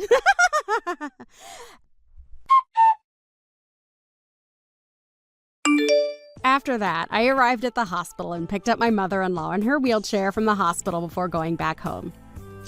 I told her that I'd forgiven her already for everything, which I had. And so before making it home, we went out shopping, and then at home we went out onto the balcony together to have some fun. And we would do this day after day with one another, having the best time of our lives. Susie was so used to giving her son all her love and receiving the same from him, and she let me know just how much she missed him.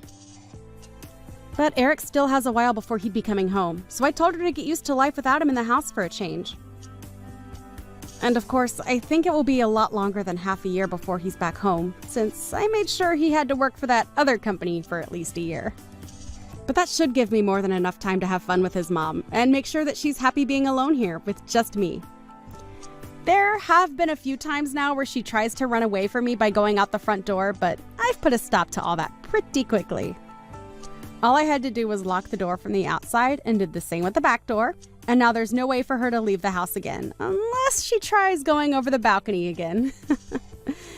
Tonight we are going to have a little remembrance party together, where we can relive those moments where she tried to hurt me with those flower pots or the lube on the balcony. And we'll start by watching all those videos I recorded again, so that the memories are fresh in our minds.